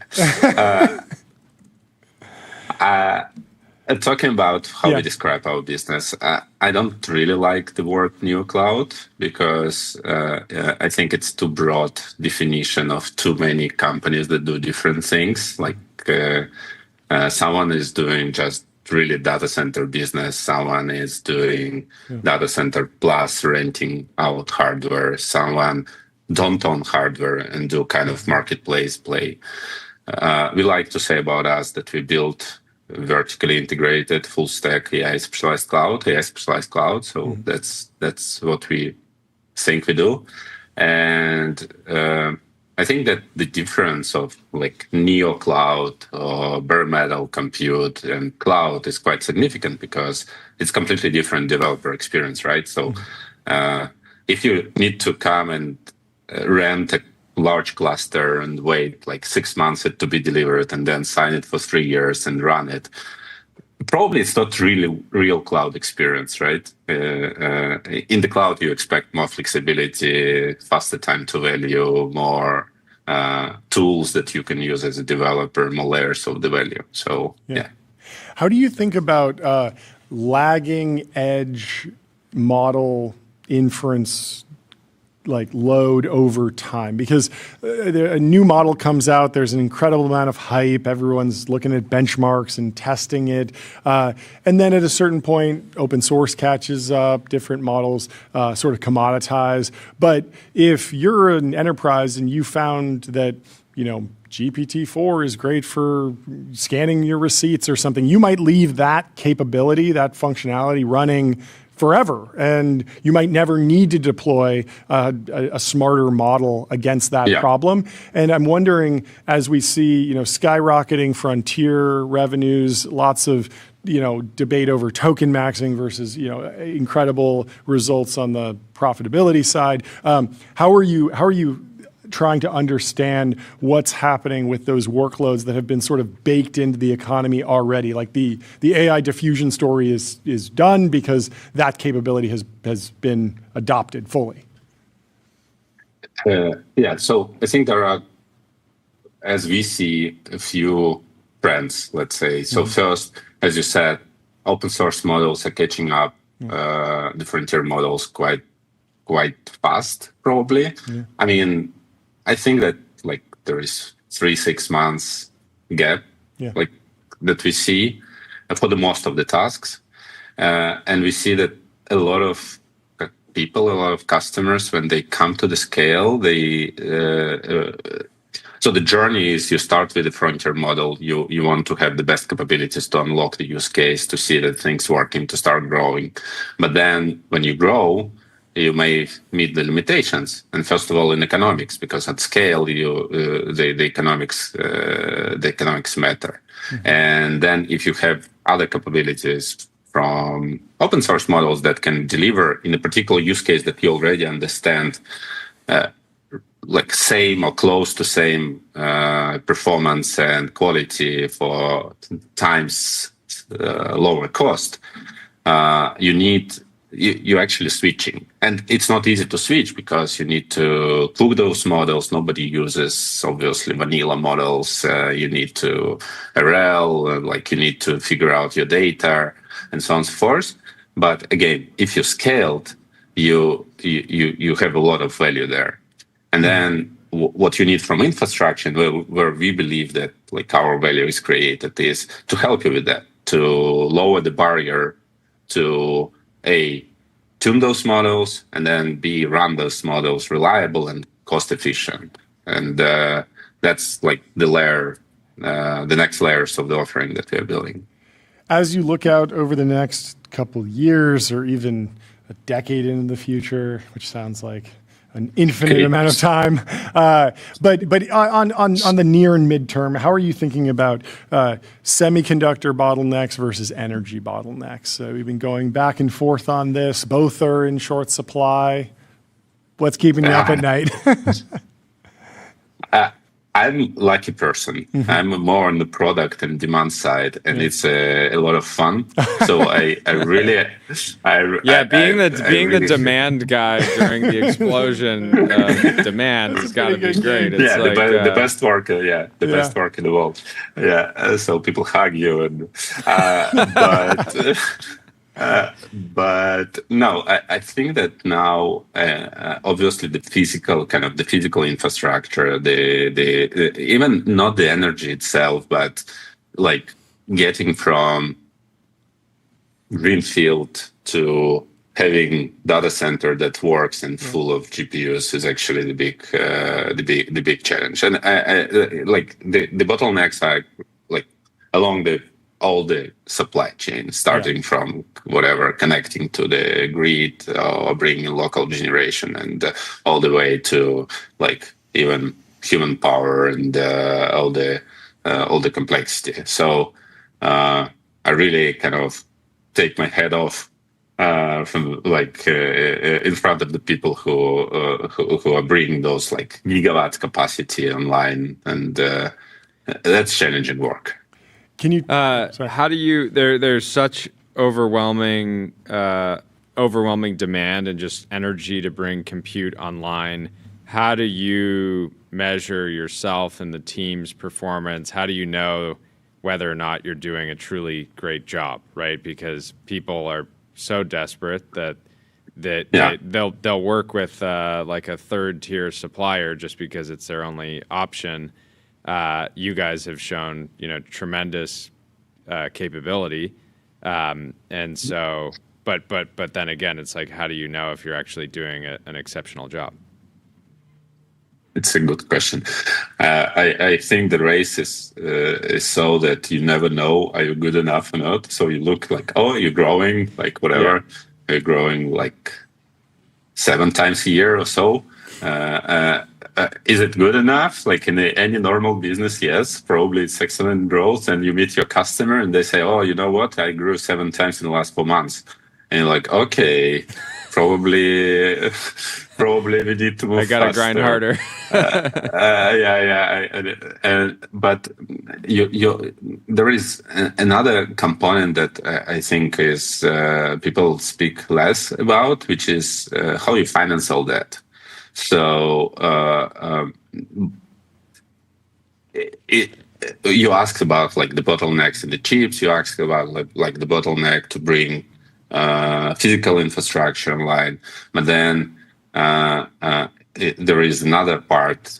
You need to finance all that. So I think that now, if we would have unlimited capital, we would be able to, on technical execution, on operational execution, we could even move faster. So there are so many components in this business of AI infrastructure that you need to do efficient, like and financing, finance enough and finance smart to not eat all your margins. It's a part of the science here. What is a job at Nebius that is sort of the unsung hero of the business? Besides you, but we're singing for you now. No, he gets sung for. All the customers are singing. They're hugging you. You said. yeah, like. But is it like somebody that's like perfect? Yeah, boots on the ground.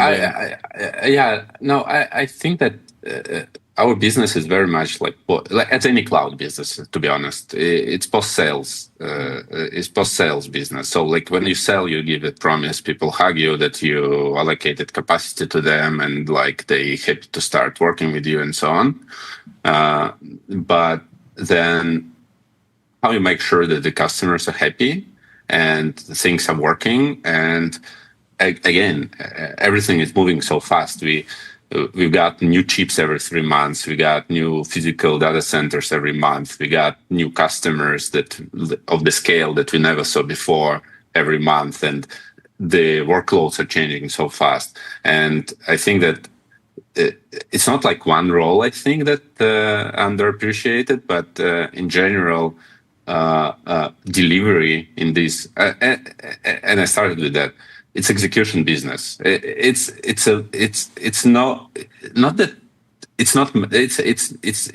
less magic. It's a lot of boring execution on each layer, starting from finance, like physical infrastructure, software, customer kind of facing engineering, support, like every piece, and then only if magically everything comes together, from supply chain to customer-facing person that make sure they don't waste their money with us, then things start working. So yeah, I think delivery is the key.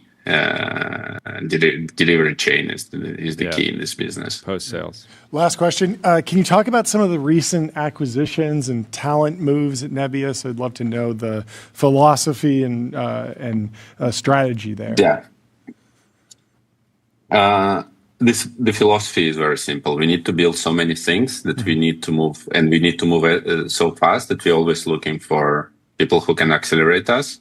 And it should be exceptional talent, and it should it should be something that had a great adoption. Our two recent acquisitions that we announced just like with a two weeks pause, two teams that work on inference optimization. So you can think big part of our business is how efficient we convert GPUs into tokens and like value for the customers. Yeah. And these are two teams. One of them, Eigen AI, another Clarify AI. One is very much focused on model optimization, like the engine of inference, how you run specific model, and all the techniques around spec decoding, quantization, and so. And another is more like system optimization, all the routing, KV caching, orchestration across the big cluster of compute and so on. And we had a very strong internal team also working on inference, but we felt that we need to move fast. Like we need to move faster. We need to bring more capabilities there because the market is so fast that every 3 months you can lose the pay. Like so big pie, so big piece of the pie. Yeah. And it's going to show up in your margins and your earnings, obviously, which are important now. If you unoptimized chips, you're not going to get the yields that you want, the results, and the tokenomics are going to flip. Yeah, that's true. And also what's important that it unlocks the new types of the customers, the new types of the workloads that we can serve, like not just again sell raw compute, but serve all these fast-growing vertical AI companies and enterprise adoption. Yeah, that makes a ton of sense. Well, thank you so much for taking the time to join us on a busy day. Yeah, are you going to get some sleep, or are you'll sleep in a few years? I will take a nap now. Fantastic. Just a nap. I know you're across the pond, right? So you should be just going to sleep for 8 hours, but he said a nap. Nap. I love it. Well, thank you so much for coming on the show, Roman. We'll talk to you soon. Yeah. Have a good one. Yeah. Goodbye. The last post I want to talk about today is about video games, of course. There's an individual who beat, is this a Dark Souls boss? But they built a controller that uses their full body. It's not a VR game. It's not a VR simulation. But if you want to attack, you strike the dummy with a physical stick, and that presses the button in the game to trigger your character to attack in the game. And then it appears that he's playing on a green screen or something, because you can see the game actually playing behind him. And he also is wearing glasses of some sort. You don't like this. What's not to like? You need to get a workout while you're gaming. The future of gaming might very well produce some of the fittest people.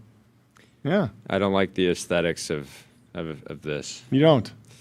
Not you at think all. you should? You're more in but the. I shouldn't knock it till we try it. You're more a fan okay, of. I've seen it. You're more a fan of unironic LARPing, like live action role playing, where you get the SD Kid concert. You're a fan of that. Put on the actual armor. Yes. Do the real battle. Yes. Don't play the video game version of that. That's a poor simulacrum. Yeah. Hit the park. Yeah. Hit the park. Or find a multiplayer version of that. Just get another human to stand next to you, and you can learn defense. Before we go, what? There's more of a scuffle on the timeline what's going around on? the Meet GC campaign. Okay, I realized why Mark is taking shots at it, and it's because I think they use an actor to try to look like him. Let's watch it again. Oh, with that content. really? Interesting. I did notice that the actor that plays the General Catalyst character is like over the top handsome in the sense that like the original Apple, Mac, and PC ad, Justin Long, he's sort of like an everyman, and the